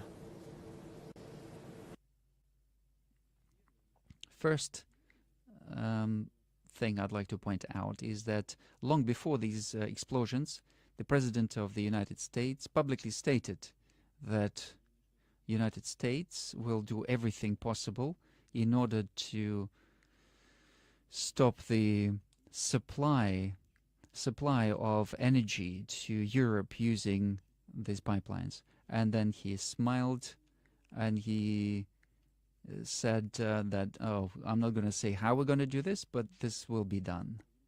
This is number one. Second, destruction of this infrastructural of this infrastructure is an act of international terrorism, and we are not admitted to the negotiations or to the investigation, despite our calls to be joined in. There are no results of these investigations, and most likely there won't be any results. So answering the question of who is to blame, you always have to see who is interested, who is an interested party. Of course, energy suppliers, energy forces in the United States have always wanted this, and now they've achieved this. But then there's another element to this in this whole problem. If there's ever a situation where the responsible party will be found out, then you have to bring them to responsibility. There is one line of Nord Stream 1, and you can supply 27 billion cubic meters to Europe. This is just the decision of the federal government of Germany. It's just one decision by that government. We turn the valve and the gas starts flowing. As we say, the Washington Politburo is not allowing this to happen. So at their own expense, at the expense, Germans are not deciding at their own expense. So there are some Ukrainian groups, terrorist groups, who are trying to aim at this, at the gas line in Black Sea, and they're constantly trying to attack those lines using underwater drones that are being prepared with direct participation of English-speaking advisors and experts, and we hear this in the air. When they are preparing these underwater drones, we hear the English speech in the air. This is an obvious thing. The supplies continued, including transiting through Ukraine, and we're paying for that transit. We're paying for that transit through Ukraine.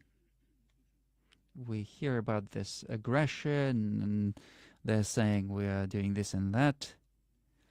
But as we say, money doesn't smell. They're still continuing to receive money from Russia for gas transit through their territory.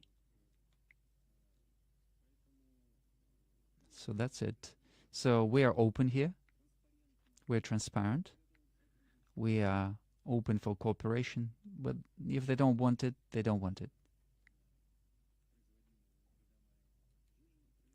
We're going to increase the amount of liquefied natural gas that we produce and sell. We're going to sell it to other markets. We're going to build pipelines to the markets where they want to see our product. So this raises the competitive advantage of these countries. I mentioned that before. As for investigation, we're going to see this. But we're saying that, there's a saying in Russia that you can't hide a needle in a sack, so it will come out. So why are we paying the money to them? Why are we paying the money for transit? We're paying the money because it's a transit country, and we're supplying only because we are fulfilling our contractual obligations to our European partners.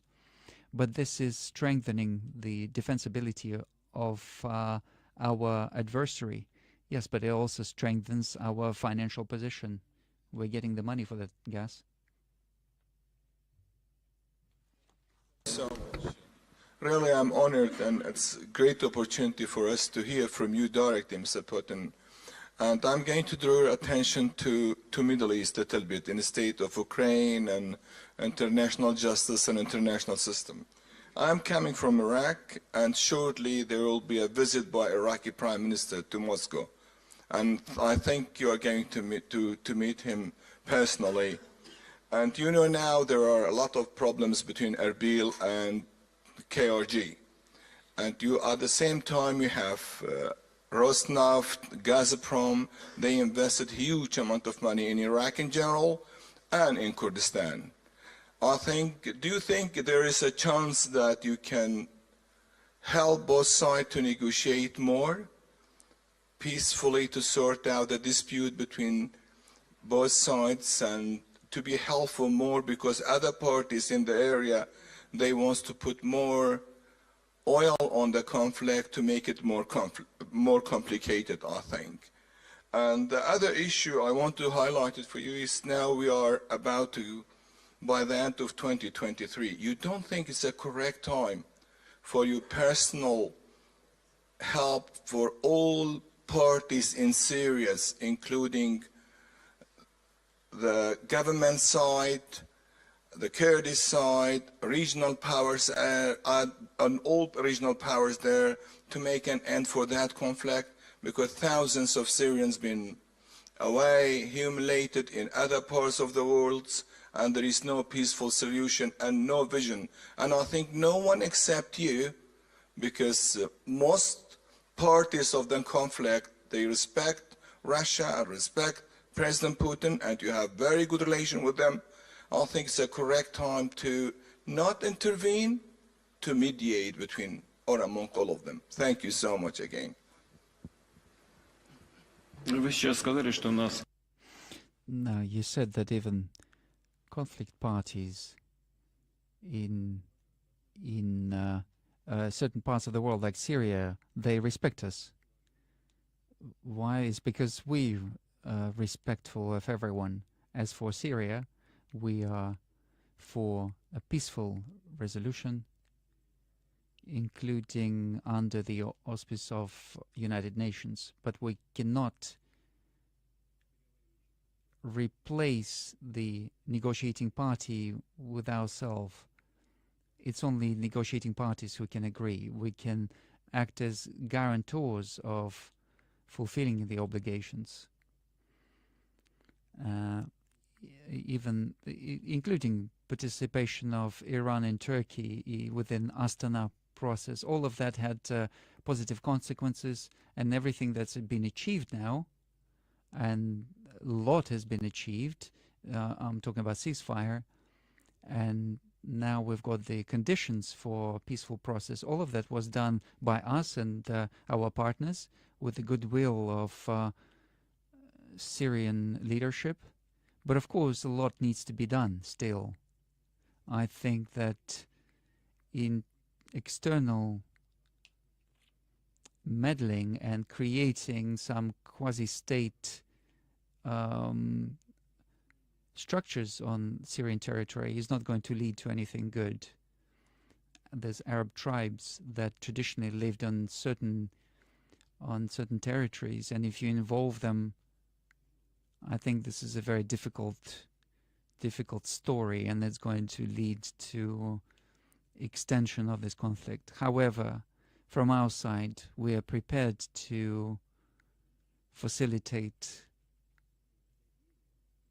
and to ensure the increased level of trust between Kurdish population in the east and the government of Syria.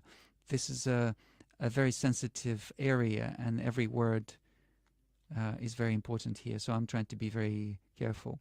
As for Iraq, we've got very warm relationships with Iraq, and we welcome the president of Iraq and Russia, and there are lots of issues where we have mutual interests, and of course they are in the interest in the field of energy, but there is of course an issue of logistics here.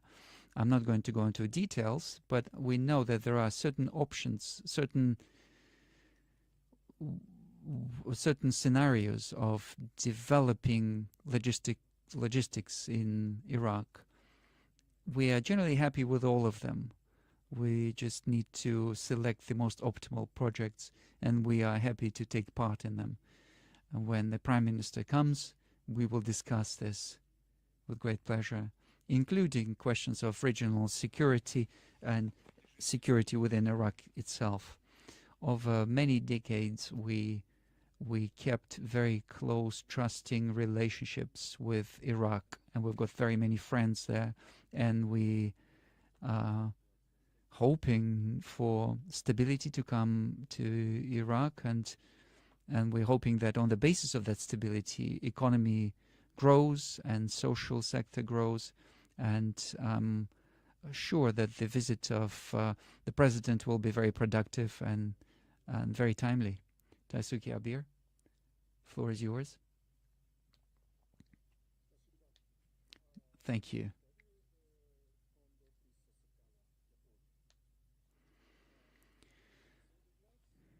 Last time,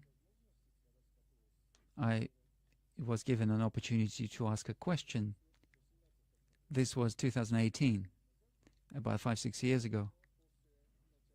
But after the start of the war in Ukraine, the beginning of the war in Ukraine, Japan participated in sanctions against Russia.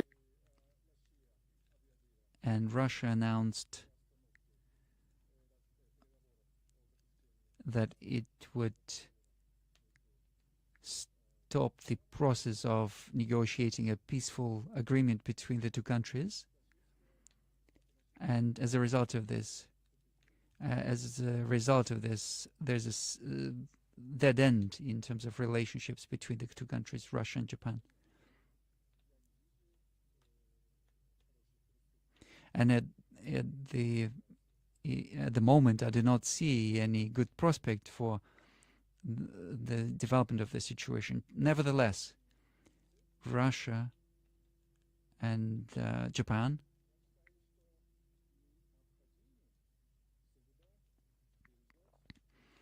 I think that we always have to keep the dialogue open. And in this sense, I believe that it's high time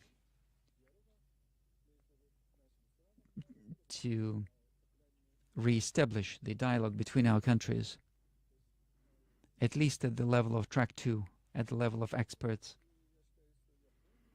And I believe that Japan acts with this initiative, puts this. If Japan, did you notice the conversation about Windows is very the topic of Windows is very popular today. Well, I'm by trade I'm a carpenter, so I know how to open Windows. And you said that you asked a question in 2018, and after the start of the military operation in Ukraine, things have changed. The military action in Ukraine started in 2014. However, in Japan, they preferred not to notice this. And the hotter phase of this began in 2022, but the actual military action began in 2014. Bombardment and using the armored vehicles in Donbass. This is where it began.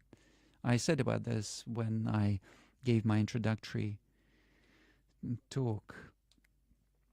As for relationship between our countries, it wasn't us who began the sanctions. It wasn't us who closed that window. It was done by Japan. We didn't do anything here. If you believe it's high time for a dialogue, and if you believe that it is possible for the Japanese party to show some initiative, that's always good. It's always good when there's some dialogue. You asked me whether we are prepared to respond to this. We are prepared if there's an initiative from the side of the party that closed the window.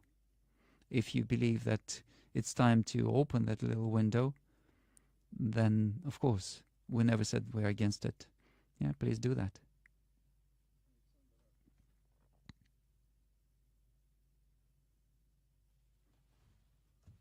Alexander Arakovich.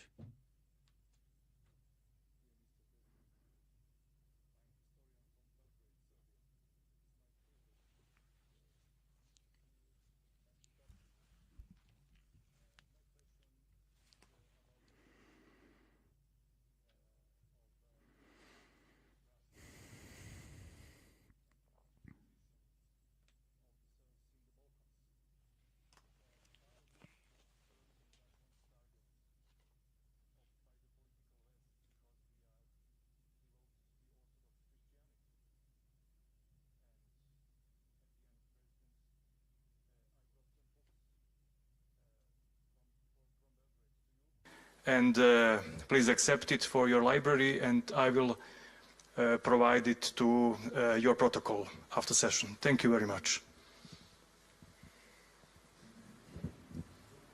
Спасибо большое. Thanks a lot. I'll definitely accept these books. Thank you.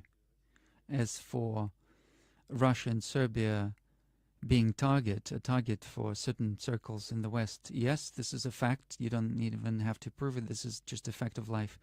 Why Serbia is such a target, to be honest, I don't understand.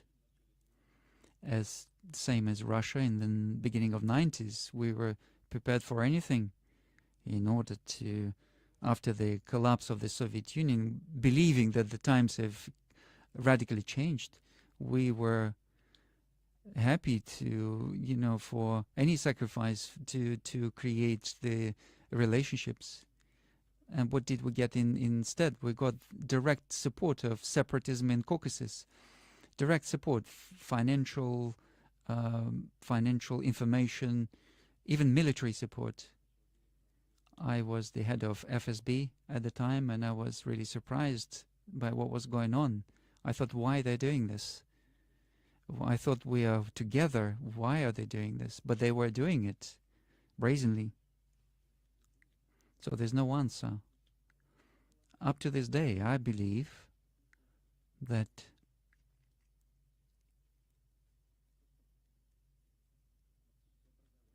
lack of education or maybe understanding of trends or how the world works or how Russia works, what this might lead to, is just a desire using force to push. These sanctions are also just a type of force. There's no desire for looking for compromise. And these calls like you have to, you must. This is just force. It's just an attempt to use force. It's the same thing. So this is the essence of it. As for Yugoslavia and Serbia, then why? Serbia was also prepared. They wanted to agree on everything. No, you have to force. And I heard this many times. Oh, you have to push them. You have to force. This is a weak link. This is their philosophy. Why it's Serbs that they needed to force, I don't know. And when I had good relationships with some leaders, and we had open conversations with them, and they were saying, oh, we have to force these ones or push this. And I was saying, why? And they just didn't have the answer to this. They're like, oh, we have to push them. You have to force them. But Serbs are a different kind of people. They've got different culture, different history. You can destroy them, but you cannot subjugate them. You cannot force them. They also understand this. But I think sooner or later they will, in European policy, they will come to this understanding. And generally, they will come to this understanding. Then it's much more constructive to agree, to negotiate, rather than force.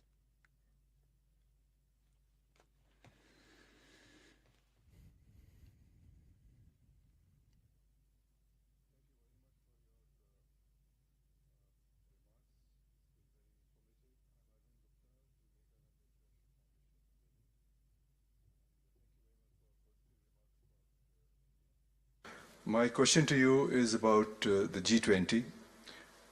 The G20 declaration finally came out, and I think everybody appreciated that. And the G20 also has a certain reference to one Earth, one family, and one future, which I think ties up with the civilizational approach that you have been talking about. Just like Russia, your Russian civilization, and you are promoting a Russian civilizational approach, I think India is also calling itself or describing itself as a civilizational state. So I think there is a need for a greater dialogue between the civilizations, and instead of going through the route of clash of civilizations, which was very popular once upon a time in the Western world. But I think when an initiative comes from leaders like you and Prime Minister Modi, so this will help generate a dialogue amongst civilizations which will be positive and which might help in fleshing out the principles of international relations that you talked about. So my question to you is, what do you think of the G20 declaration, and what is your view about the future of G20? Thank you.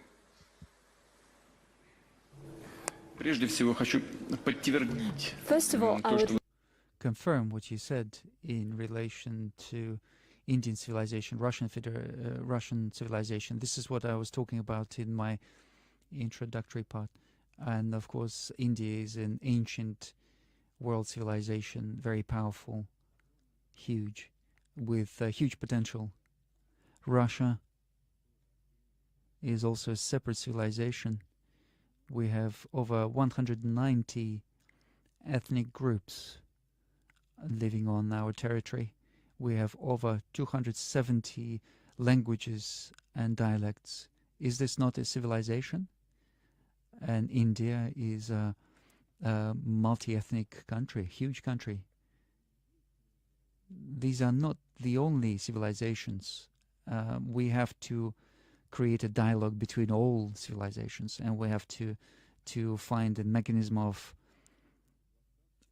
reflecting the balance of interests. As for the G20 and role of Prime Minister Modi, this is a success, and the Indian leadership managed to find a balance in the declaration of G20. These closed unions or groups, they don't have great prospects, and the balance is changing as well. But I think what is the success of the G20 in India? I think Prime Minister managed to depoliticize the decisions that were made at the G20, and this was the only correct solution, because initially G20 was created to discuss economic issues, not political issues, and politicization of G20 was just a wrong path for this, and Indian leadership managed to avoid this, to get away from this. As for these closed unions or closed groups, they're not beneficial, and it's you see, the balance of power is changing. Until recently, many people were expecting and were really anxious at, expecting what G7 would decide. They were looking forward to the decisions of G7. The strongest economies of the world were meeting together. BRICS, even before the expansion, the economy of BRICS was over 51% of the world GDP. And therefore, the G7 GDP was smaller. And now, after accepting additional members in BRICS, the volume of BRICS countries is even bigger than the G7. So, what's important is the real comparison of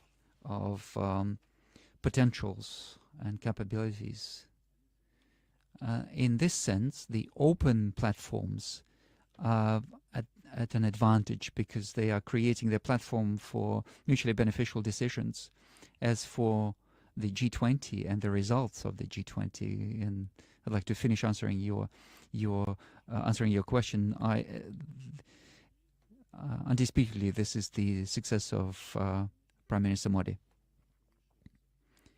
You went to BRICS, but you didn't go to G20. Do you think you're missing something out? we had a special word for those who are missing out, who are, in Soviet times, they called those who, there was a special word for those who were denied social payments, benefits. We are not the kind of people who need social benefits. And we are all adults. We understand that if I come there, then it will turn into a political show. All of that will be turned into derailing the event. Why? We were interested in conducting BRICS in a proper way, and we wanted G20 to be done in a proper way. All of that was achieved. And, I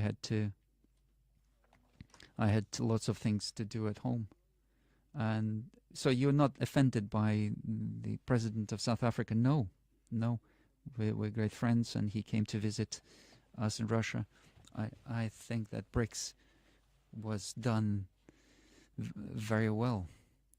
I did not even expect this diplomatic art from him. If you followed their discussion, it was not easy to resolve the question of expansion of BRICS. And he was very gently coming back to the same topic and bringing that topic again. And at the end, they managed to achieve this. This is a positive result, and we are welcoming it. Are we going to be in his place the next time around, next year? Yes, we will have the chairmanship of BRICS, and we are going to accept this baton, and we're going to conduct the summit with new participants. So we've planned 200 events under the framework of BRICS, and I'm sure that over the year we will conduct a lot of work to strengthen the organization that's becoming stronger and more authoritative and gaining more authority. And this would be useful for all the participants and for all international community. And this BRICS began in Russia, and I'll remind you how it happened. India, China, and Russia, we proposed to meet, and we said that we would be meeting on a regular basis. This is how RIC, Russia, India, China, and then Brazil wanted to join. And then we got to BRIC, and then South Africa. So now we've got BRICS. And now we're coming to this expansion of members. I think this is very important. I think this tells us about the growth of authority and this desire to join this format, which does not force you to do anything. It's just a mechanism for looking for compromises and resolving certain questions which parties are interested to resolve. Algeria, are we going to accept them? Algeria has been our traditional friend in the Arab world, in North Africa, and we believe that this would be useful for the organization. But of course, we have to work through these matters with all members of BRICS, and do this with Algeria, and we have to create it in such a way so it doesn't create any additional problems, and just ways of resolving problems. Thank you.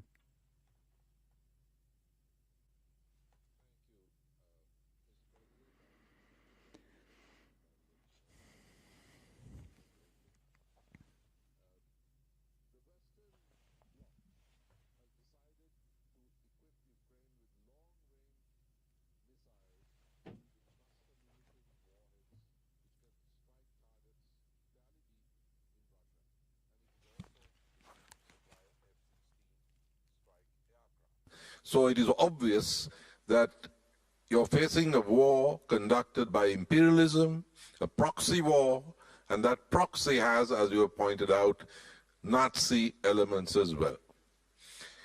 Historically, Mr. President, imperialism has been fought on the battlefield by the Chinese communists, the North Korean communists, and the Vietnamese communists, who actually prevailed over the United States. And as far as imperialism goes, the best writing, the most famous critiques have been done by the leader of the Russian communist tradition, Lenin.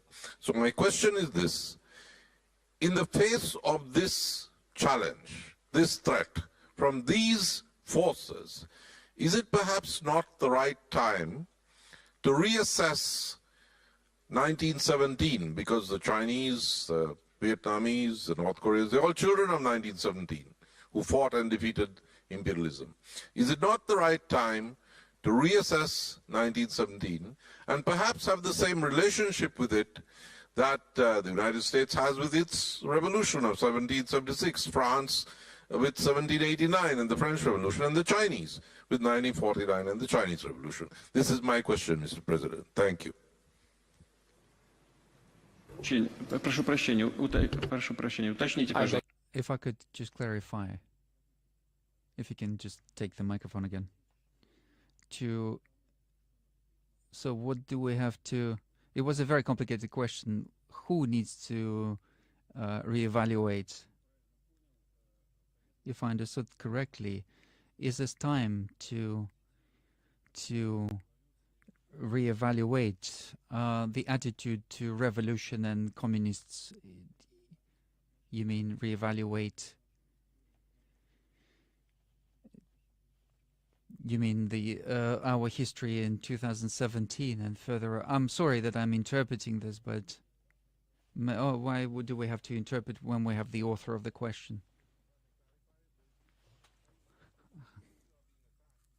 Imperialism and elements of fascism, and since in history those were fought and defeated by communists in China, North Korea, and Vietnam, and since the best text about imperialism was written by Lenin, is it the right time to perhaps be less critical about 1917 and restore it to a historical status like the French Revolution, the American Revolution, and the Chinese Revolution?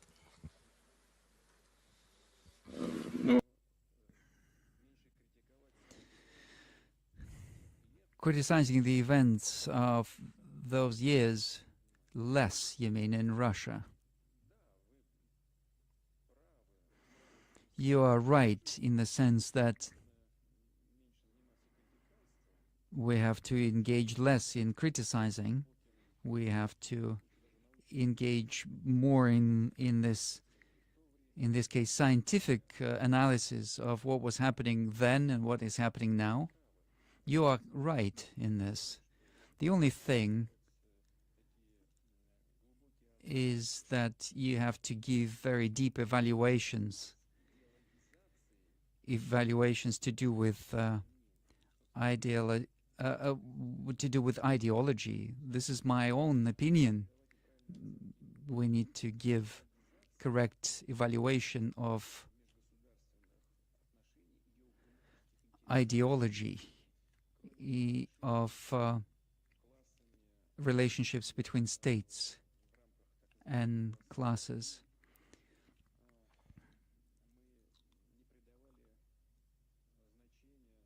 When we were analyzing the relationships between classes after the collapse of the Soviet Union in 1991, we were still in this paradigm of class relationships, and we kind of missed out the point that there are purely geopolitical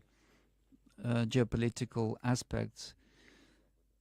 For example, the relationship between China and the West. There was a moment when they tried to put Russia or Soviet Union and China against each other, and these attempts sometimes were even successful.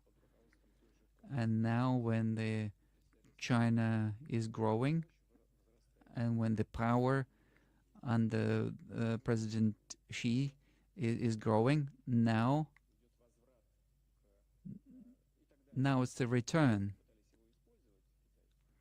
even back then when they tried to use China, they forgot about all the ideological changes, and now they're trying to bring that back.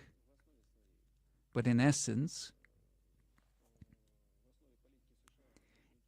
at the basis of American policy against China, what's scaring them is the growing power of China, and it's got nothing to do with violating the rights of ethnic groups or minorities. Is anyone really worried about this? No, this is just a tool of fighting against China. Same goes for Russia, against Russia. If we talk globally, yes, generally, yes, we have to give these deeper evaluations. And in any case, I would agree with you that discarding everything that was happening under the rule of communist parties at the time, just painting it with the same paint, same brush, is not useful, and it's harmful even, I'd say.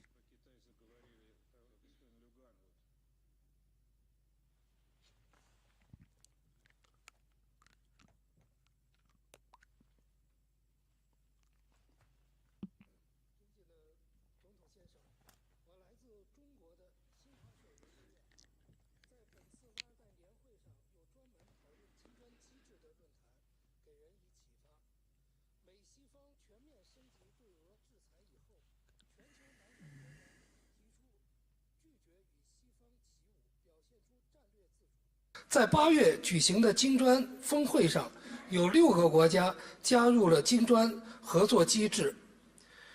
您认为在推动南方国家合作方面的重点是什么？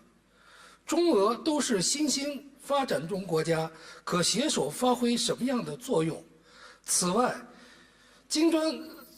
俄罗斯在应对美西方持续的制裁方面将会有什么样的举措？ Mr.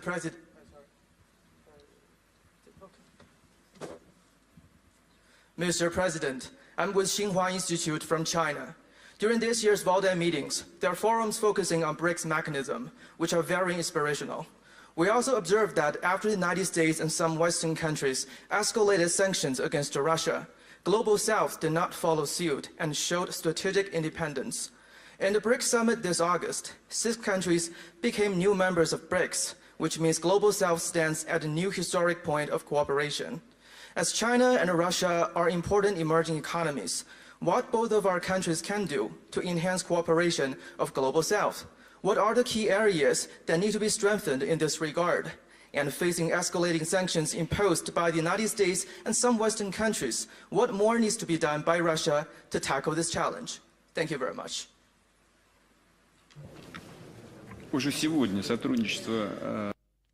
The cooperation of Russia and China today is a very important stabilizing factor, international factor. This is number one. Secondly, in order for this influence to grow, first of all, we need to look at keeping the pace of our economic growth. I mentioned already this year in Russia, economic growth, I don't know if I mentioned it or not, but I talked about certain aspects, but I repeat myself. The economic growth is going to be 2.8 to 3%, so close to 3%. And for our economy, for the structure, that economic structure that Russia currently has, this is a great result. We have overcome completely the dip of last year, and we are gaining pace. In China, as far as I know, the growth is going to be 6.4%, and this is a great figure. Whatever they say about the dropping pace of Chinese growth, all of that is just talks, empty talks. we see that China is ensuring that pace. And China is one of the leading locomotives of the world economy. And in India, the same thing. I think it's 7.6% growth there. So the global south countries are gaining momentum. And our objective is to ensure that leadership, to enable that leadership. The second aspect is security. We are seeing what is going on in Europe, and we're seeing that we saw that instigation of Ukrainian conflict. We see that the root of that was the desire to expand NATO to our western borders. The same thing is being done in Asia, and they are stepping on the same rake, as they say in Asia, as they did in Russia. We're going to expand our cooperation with our partners to ensure security. We're not creating blocks in order to fight against anyone, but we are reacting to what's going on around our countries. And we are going to implement the plans for infrastructure, creating this big Eurasia, and we're going to work on our Chinese partners' plan. Chairman Xi talked about One Belt, and we're going to also increase the humanitarian cooperation, sports exchange, student exchange, and so on. This is very important for neighboring countries. We are implementing very large infrastructural projects, and I hope that we will discuss all of that in the course of our meeting with Chairman Xi as part of the meetings that are being conducted in Beijing in October this year.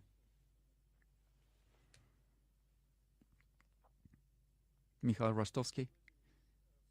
Mr. President, joining NATO by Ukraine is categorically unacceptable. As I remember your last presentation about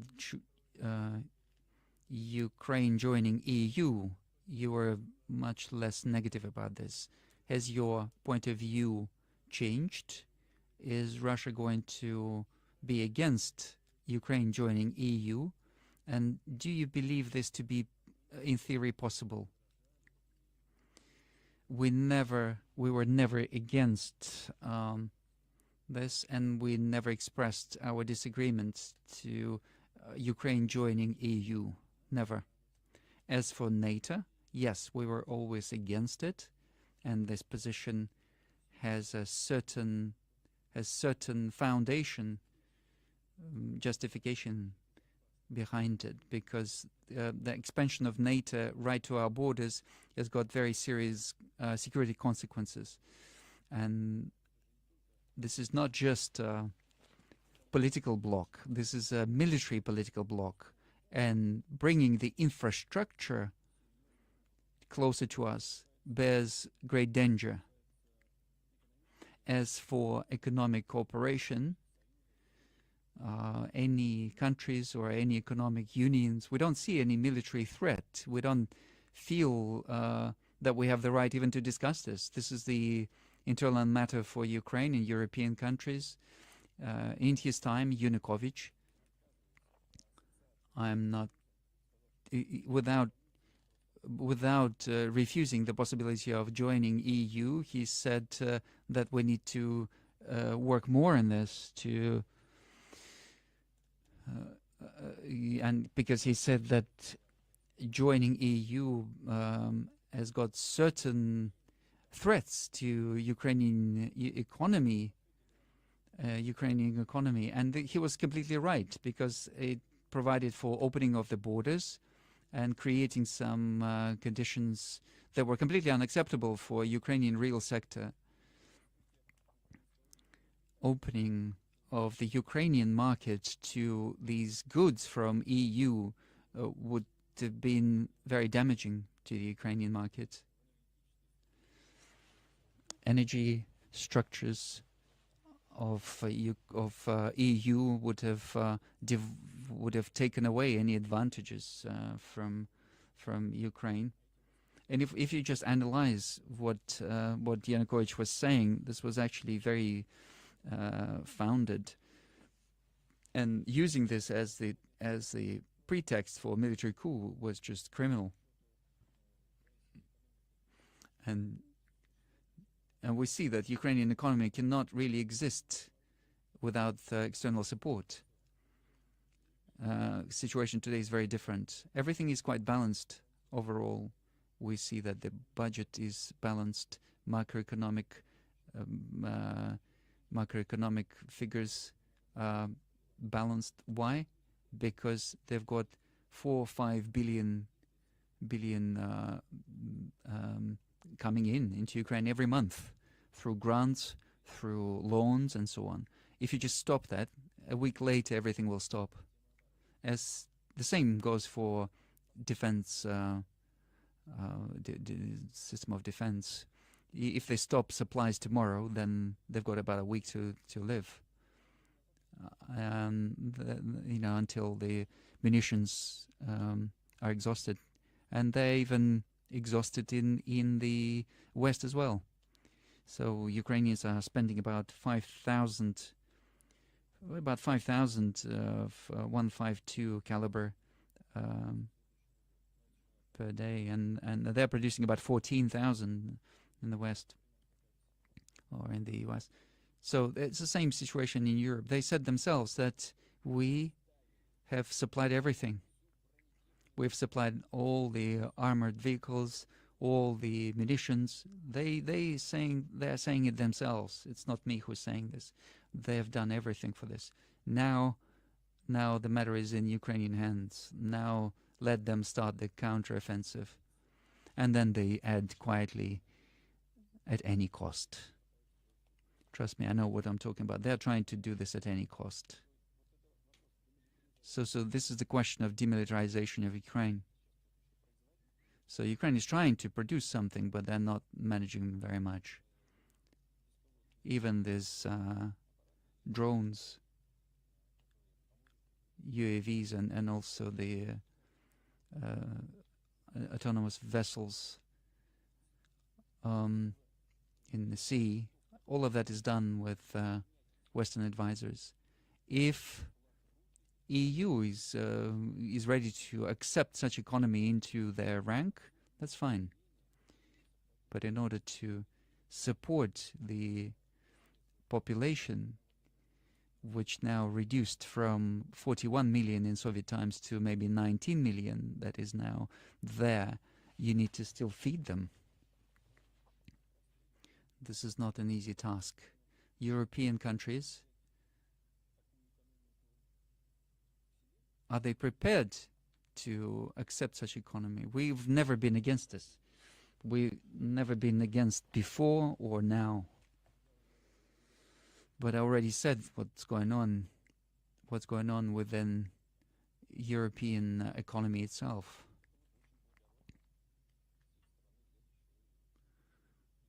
Yeah, that would be an act of charity for them to accept Ukraine into the rank. There are certain procedures of evening out of the economic development. So we've got Hungary. We've got a colleague who asked a question. They were receiving some money from European Union to even out the situation. They're not going to receive it because all of the money will go to Ukraine. Because if their wealth has reduced by 1.5%, and if they accept Ukraine, they will go to zero, even less. I'm not going to be ironic about this. These are just reality. This is just reality. But if this does happen, then we don't feel we have the right to deny this. Is there Is there any difference between NATO and EU? I don't think there are any boundaries between those two. Well, I think EU is not really a military bloc. Why do you need to move everything to the EU platform if they have a NATO? They are making decisions within that framework. NATO, first of all, is a tool of foreign policy of the US. They have started, they've instigated that hot phase of the conflict in Ukraine. They have forced the satellites to apply sanctions. They agreed to all these measures, and then US have used this situation in the field of economics. They have imposed their energy, expensive energy.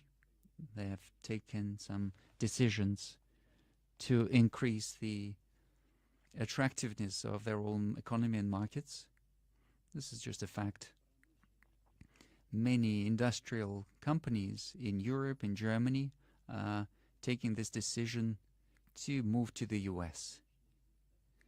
So this is the end result of all this chain of events. I know, and I'm confident that a lot of people don't like this. A lot of people understand this, but they can't do anything about it. And today's elites are not prepared to fight for their own interests. They're just not, they can't do that because they are too dependent in terms of economy. And you can understand them. So I'm confident that slowly everything is going to even out. I think even the US is making a colossal strategic mistake.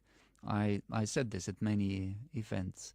They're putting pressure on their allies, but then these questions come up. You know, our colleague from Germany said that we've got these ultra-right groups rising because nobody is protecting the rights of your people. Nobody else is protecting the rights of you. These are obvious things. So somebody had to come up and protect the rights. So we'll see how this is going to pan out. Even though Ukrainians, if Ukrainians want to enter EU and EU wants to accept them, fine. Yesterday I read in one of the papers, I read that there was a problem where Schroeder came to the meeting and all German politicians tried to distance themselves from him because otherwise he's seen as your friend. I've got friends there, and the number is growing, as strange as it may sound. You know, at the expense of those who Stefan mentioned. No, at the expense of those who are pursuing the interests of their own people and don't want to pursue the interests of other nations. As for Schroeder, I think Germany has to be proud of him because he's the son of his people, of his country, and he's always protecting the interests of his people. I can assure you that whatever question is being discussed, he always puts the interests of German economy and German state first. What's happening today? We were building Nord Stream 1 and Nord Stream 2. We began together. So now they exploded. They blown out these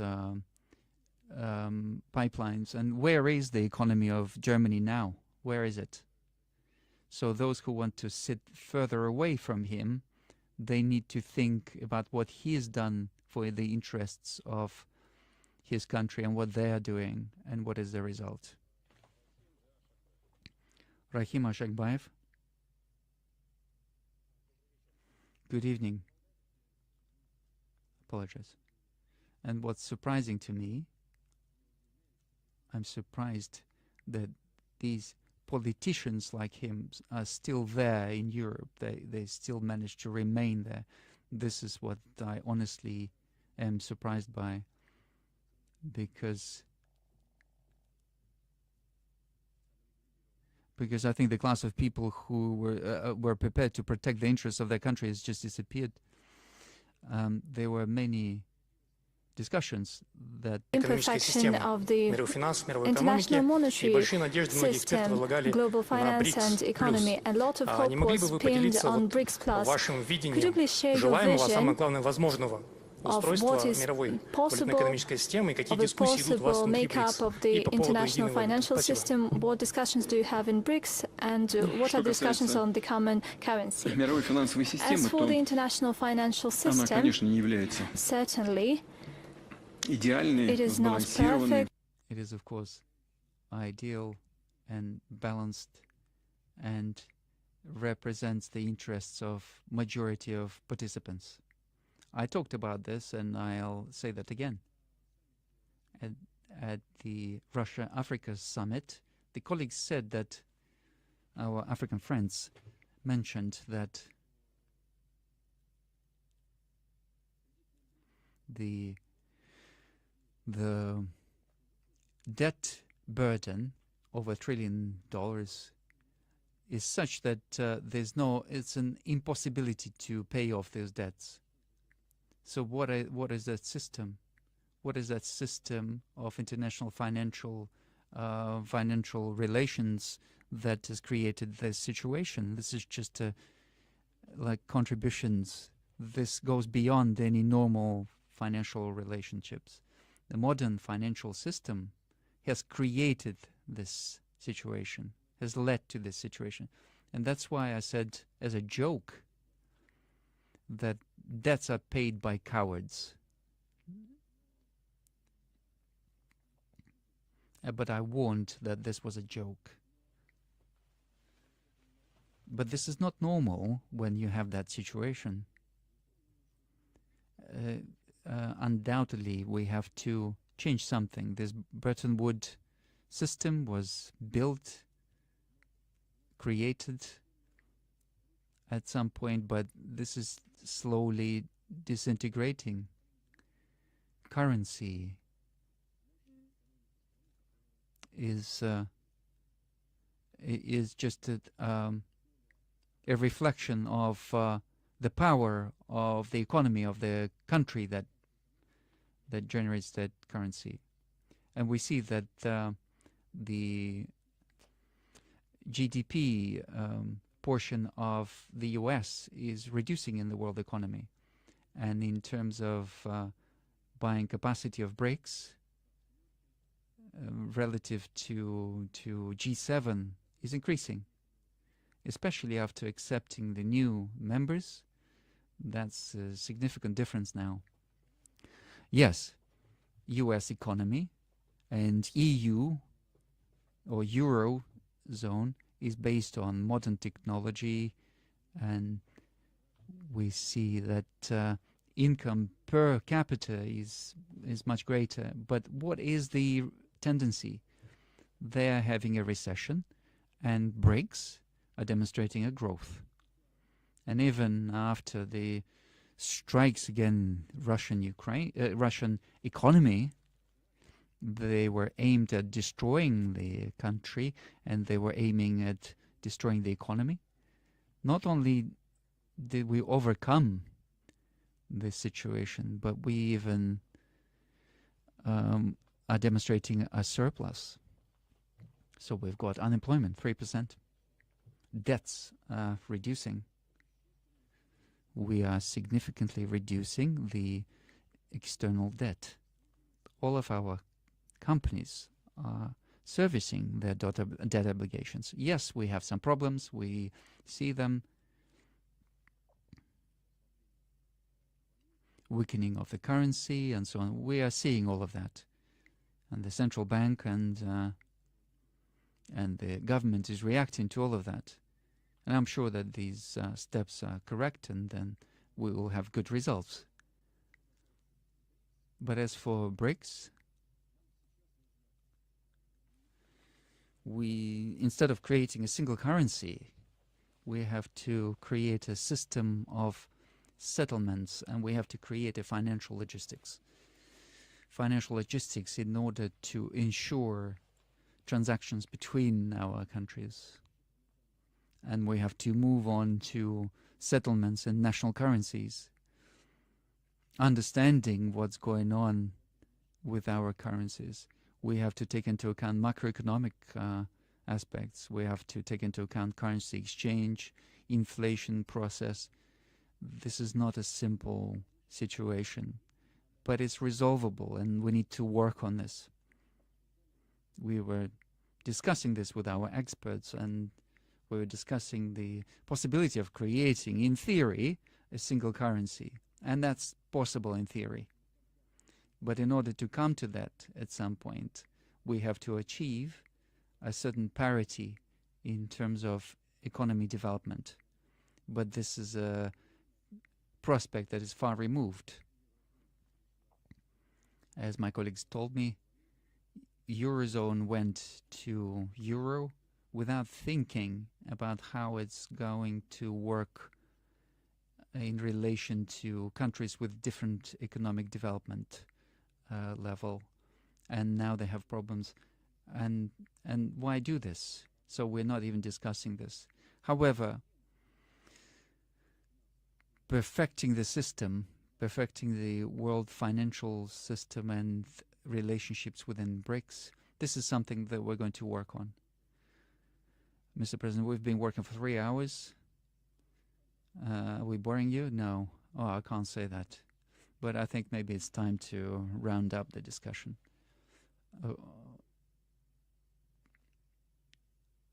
Mr. Gaulle? Mr. President, I am Pierre de Gaulle. I am the chairman of MIR France and Francophonia, and I am a true friend of your country, as my family is. I'm fighting for the Franco-Russian friendship, and you've got more and more people in France and in Europe who have the same belief and the same willingness. As you know, the friendship and the partnership between France and Russia was one of the pillars of my grandfather's policy. And I want to rebuild and I want to restore the France of my grandfather, a France made of fundamental values like faith, like patriotism, like family, and like a true, let's say, spiritual responsibility which has completely gone in the Occidental world. I believe that those fundamental values are essential to build peace and comprehension amongst people.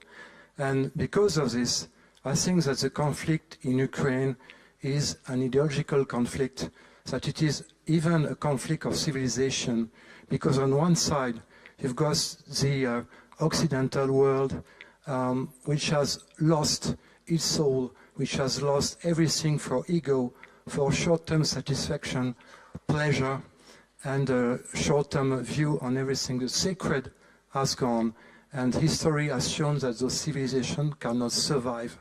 On the other side, you've got the multipolar world led by Russia, led by China, India, African countries, Arabic countries, and South American countries. Those people, those nations are willing to fight for their own traditional values and their fundamental values. So to me, Mr. President, this conflict is ideological, and that's why I think that it will last and expand. What is your view on this?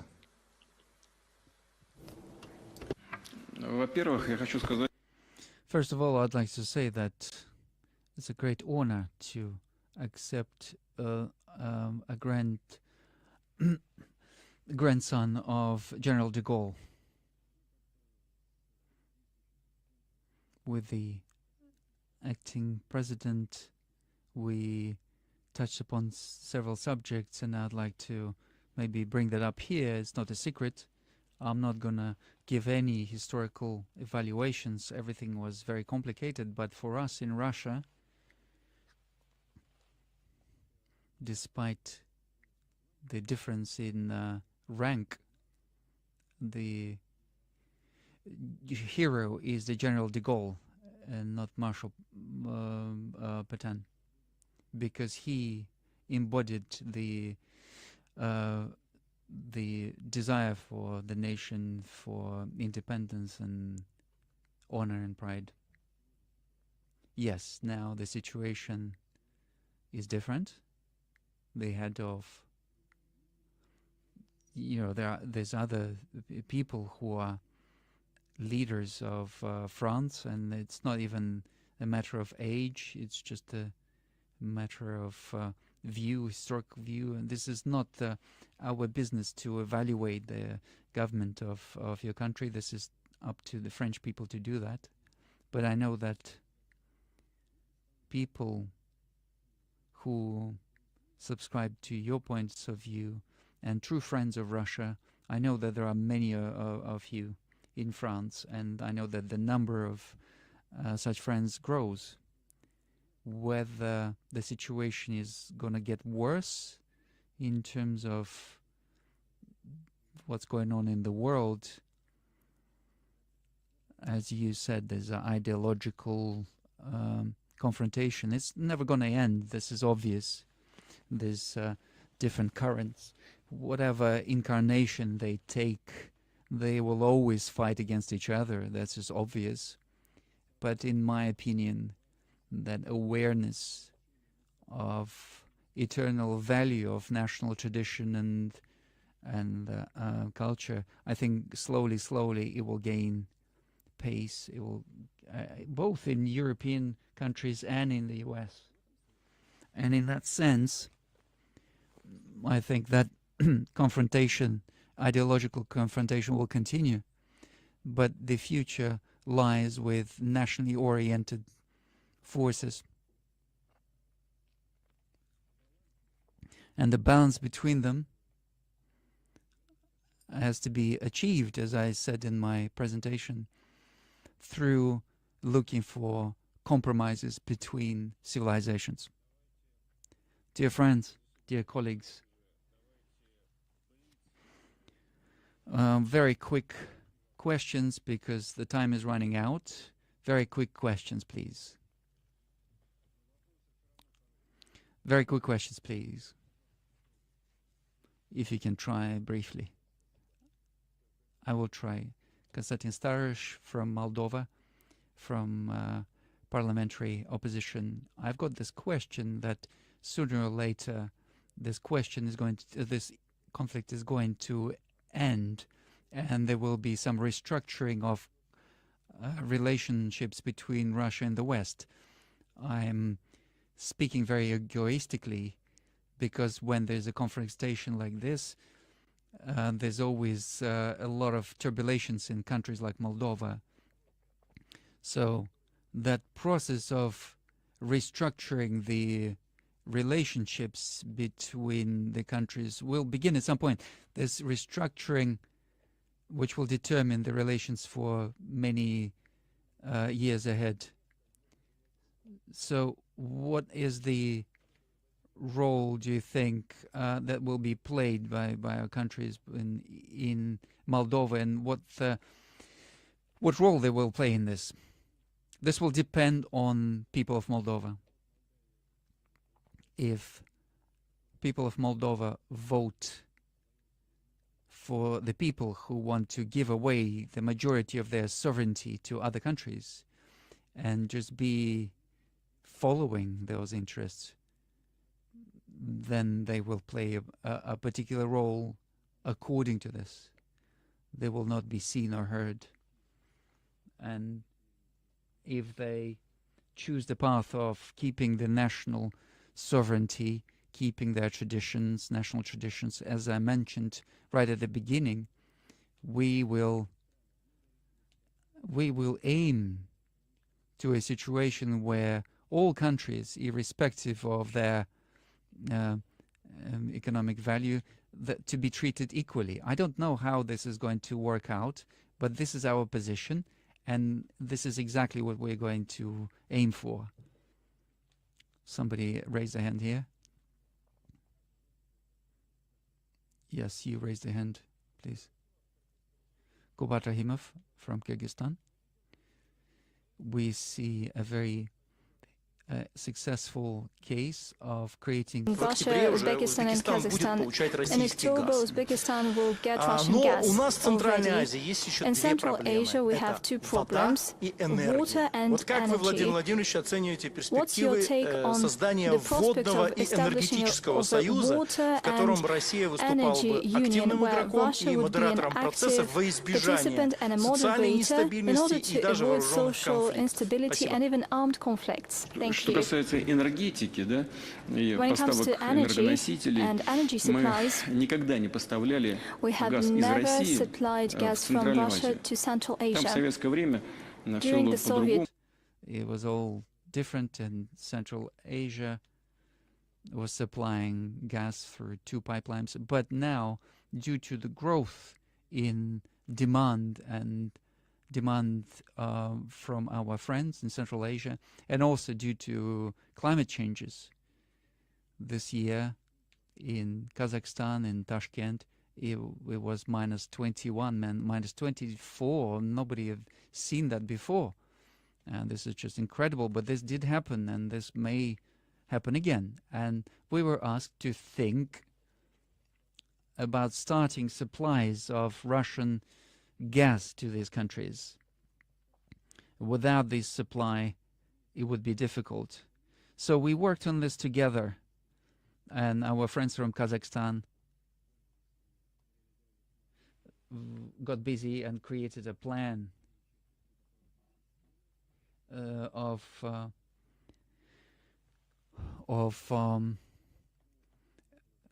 repairing the pipeline, and Gazprom was going to do the same on the territory of Russia in order to change some technical capabilities here. I'd like to reiterate that in Soviet times the gas was flowing in one direction, and now we need to send it the opposite direction.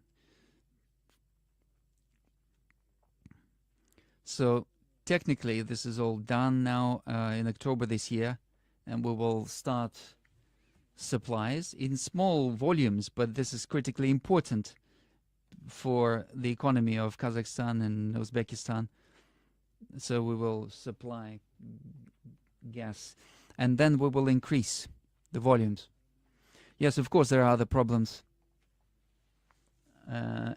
Energy in general, hydro, water, all of these are resolvable issues. They are not simple from the economic point of view, but they are resolvable. But in resolving all these questions, we should not forget about the ecology and ecological situation. And of course, this is something that we keep an eye on, and we work on this. We are aware of this. And with the acting Prime Minister, we've been discussing this, and we hope that this will be discussed at the CIS summit in the nearest future. So all of that is being discussed, and we understand that this is important for our countries.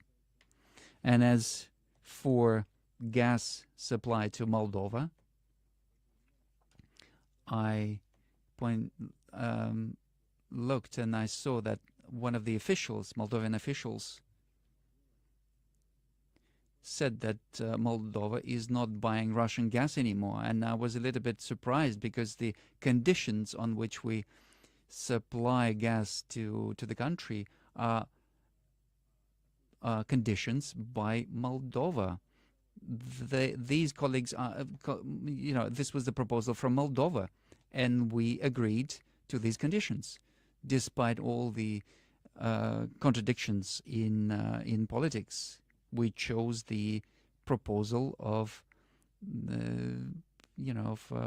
Moldova, despite that statement of the officials from Moldova that they stopped receiving the Russian gas. And I spoke to my colleagues. I said, what is going on? Do they not need the gas? They said, no, nothing has changed. We've been supplying gas as before. Nothing has changed. So this is just empty talks. I don't know why they need to do this. I think this is only damaging the economy of Moldova.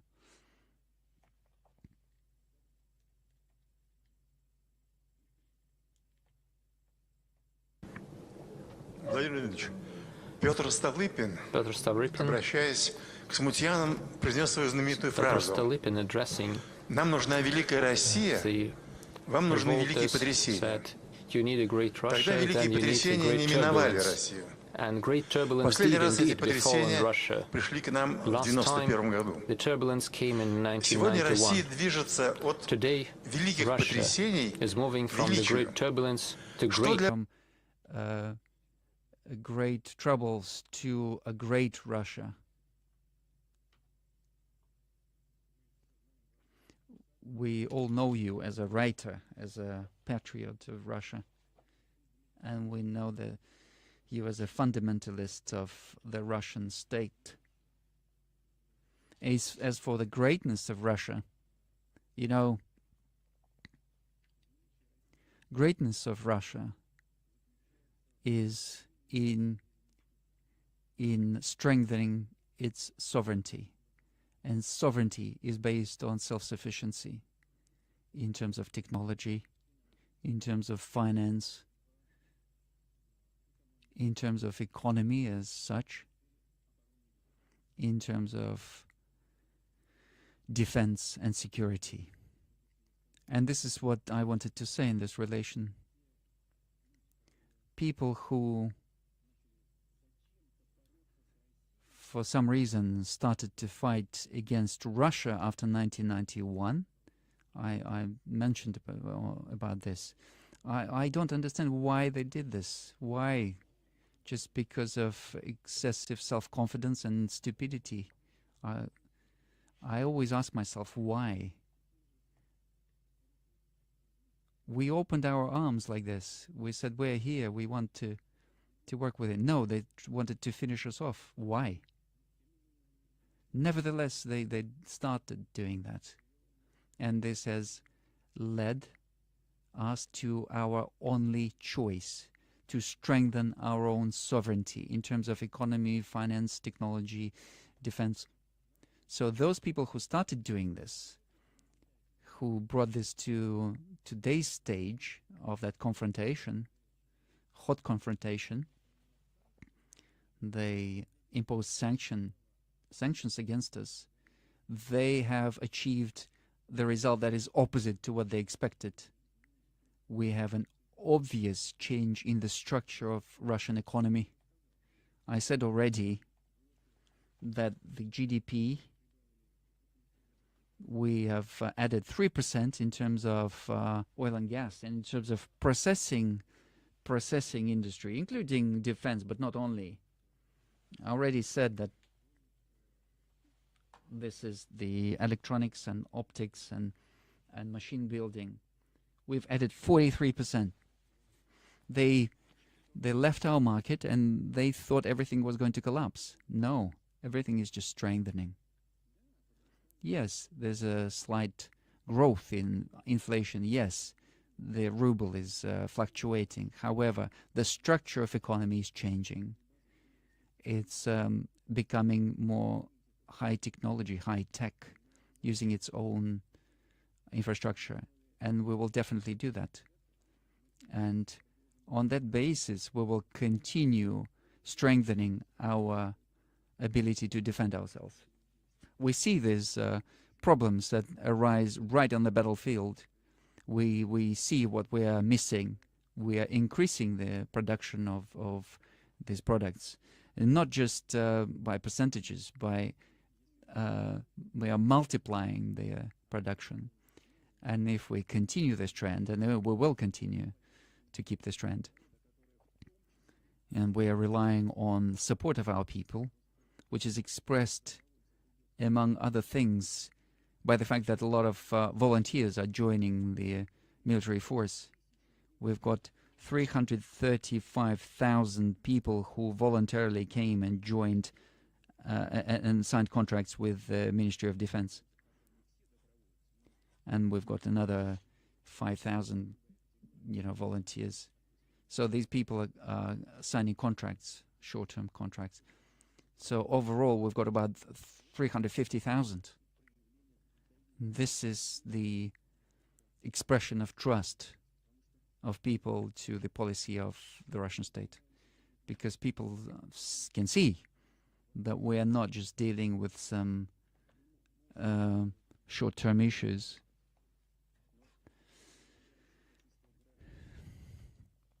Not everything is done the way we want, but the majority of our people can see that everything we're doing is to strengthen our state. There are many components. However, the overall trend is quite obvious. We've got a positive right trend, and our objective is to keep that trend. Thank you. I just wanted to interject here, since you mentioned the volunteers. Over the last year, among other things, we had a very romantic attempt of military. Oh, I thought you were going to finish on a positive note. Well, this is a positive question. Do we know now how to deal with private military companies? This was a term coined by journalists. Private military contract company. It doesn't exist in Russia. That experience that we had was an awkward experience because it was not based in law.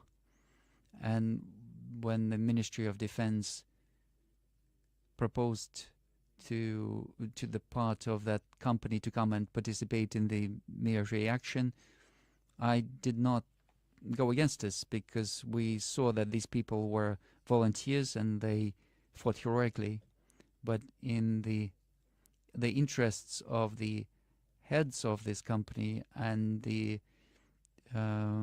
fighters, not everyone was gaining billions of dollars from supplies from the contract. But I'm not going to go into this.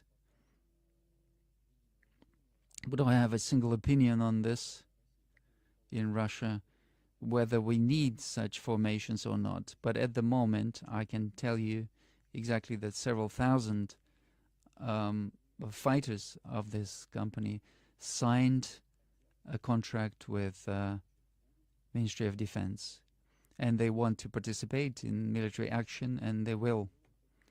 Secondly, they are doing it on the basis of individual contracts, which did not exist before. This was a big mistake. This did not guarantee any social protection. So if there's no contract, then there's no protection by the state.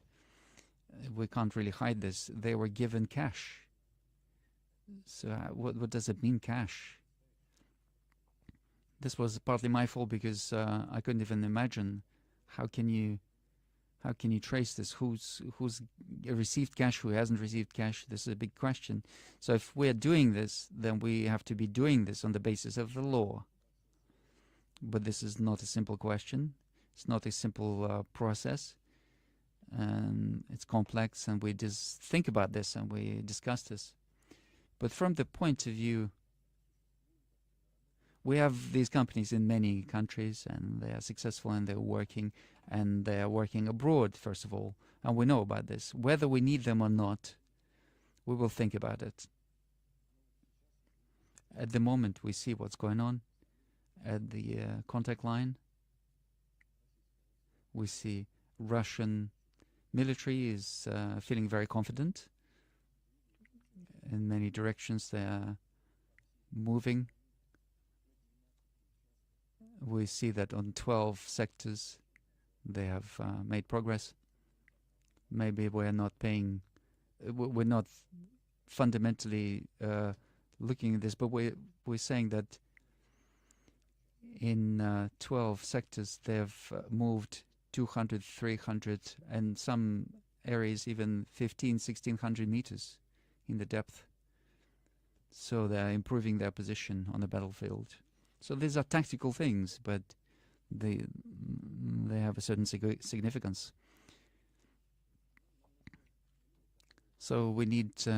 Do we need private military companies? We need people who will be defending the interests of our country, and these people exist among the ranks of those who are in these companies. There's, of course, a question of what happened to the management of the company, and we know about the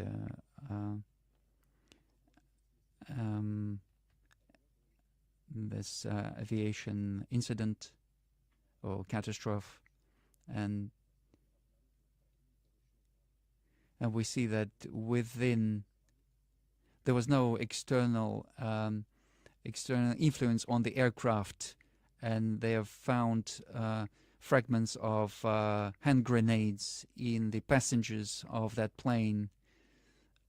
However, the investigation is not complete yet.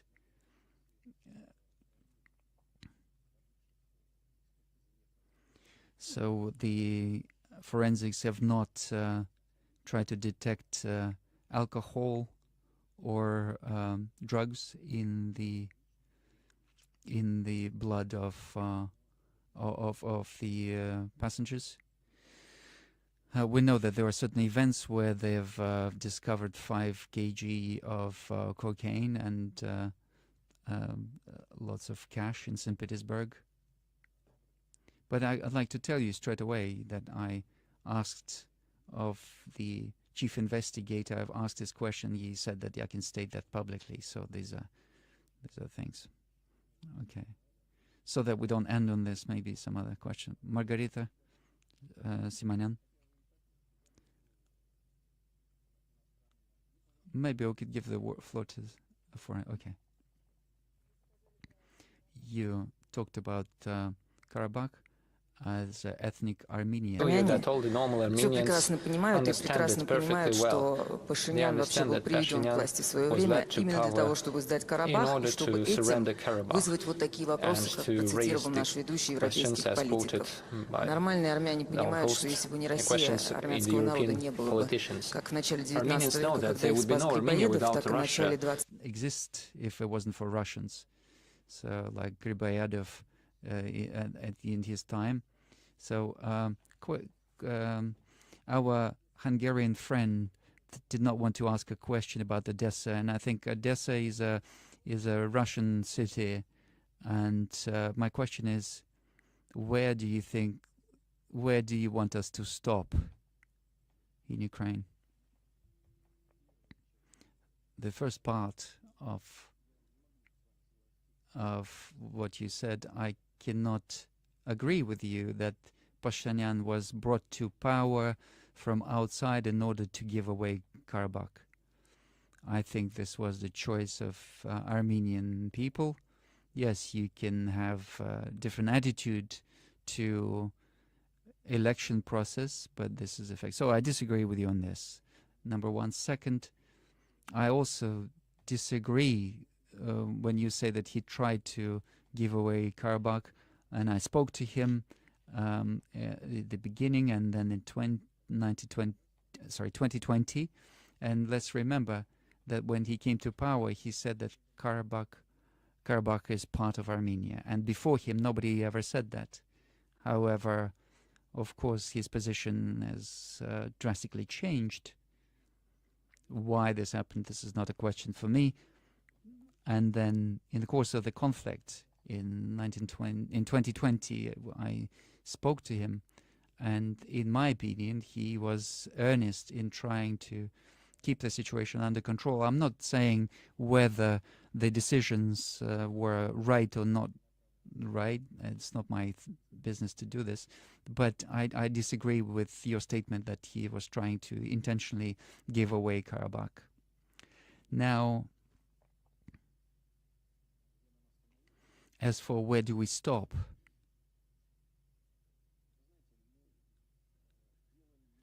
You know, it's not about territory.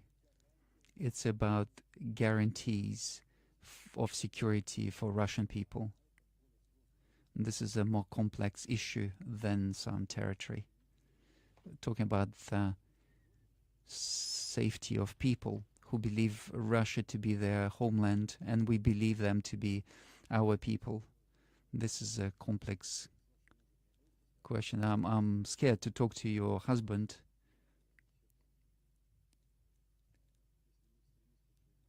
he is not an extremist, but he's got this very strong opinions. But we will discuss with you further on this, please.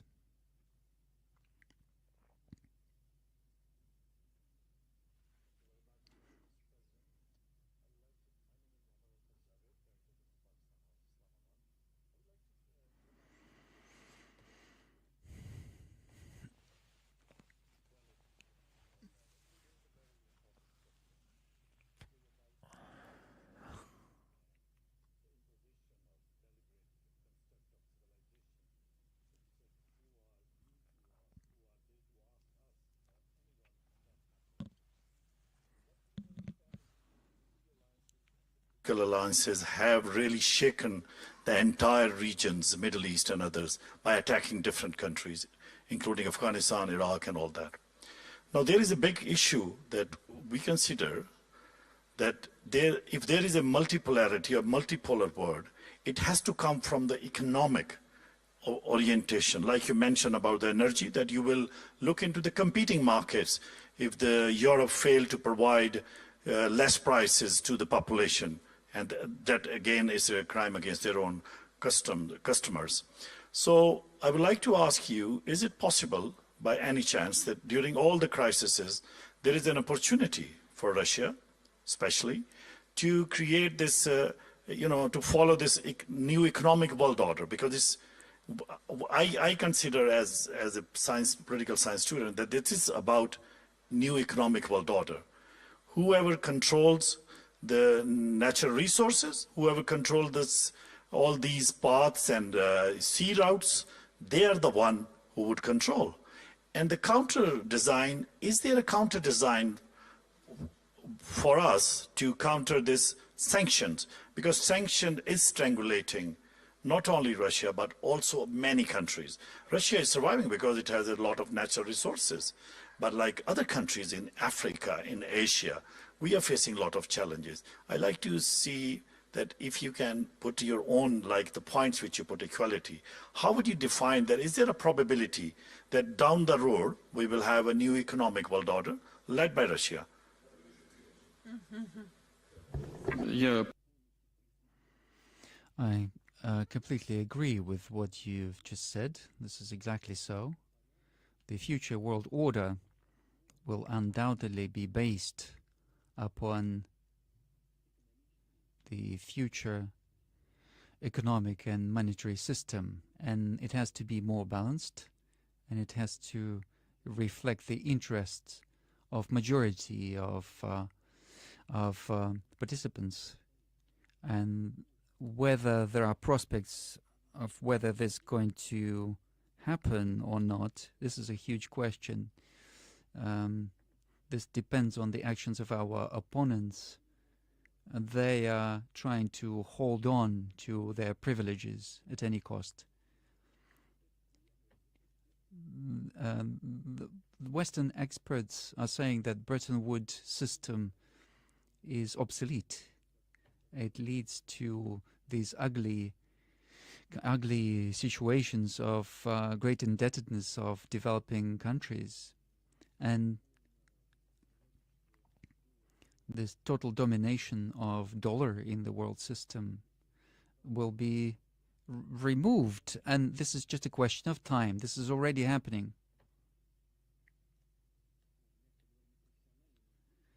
And through these, shall we say, unprofessional actions, through their stubbornness, through their disdain for all other participants in the world economy, political and financial power of the United States are shooting themselves in the foot.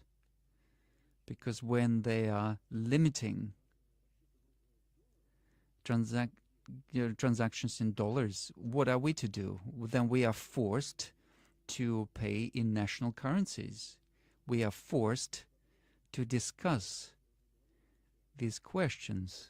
When I was answering one of your questions, we are forced to create a new logistics for settlements, and therefore the area where dollar is applied is naturally shrinking. United States is a huge economy, huge country. There's no doubt about this.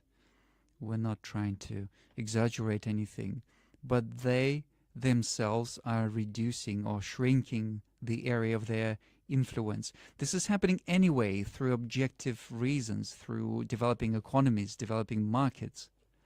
It's happening anyway. And the United States, out of their political situation, current political situation, are speeding up that process.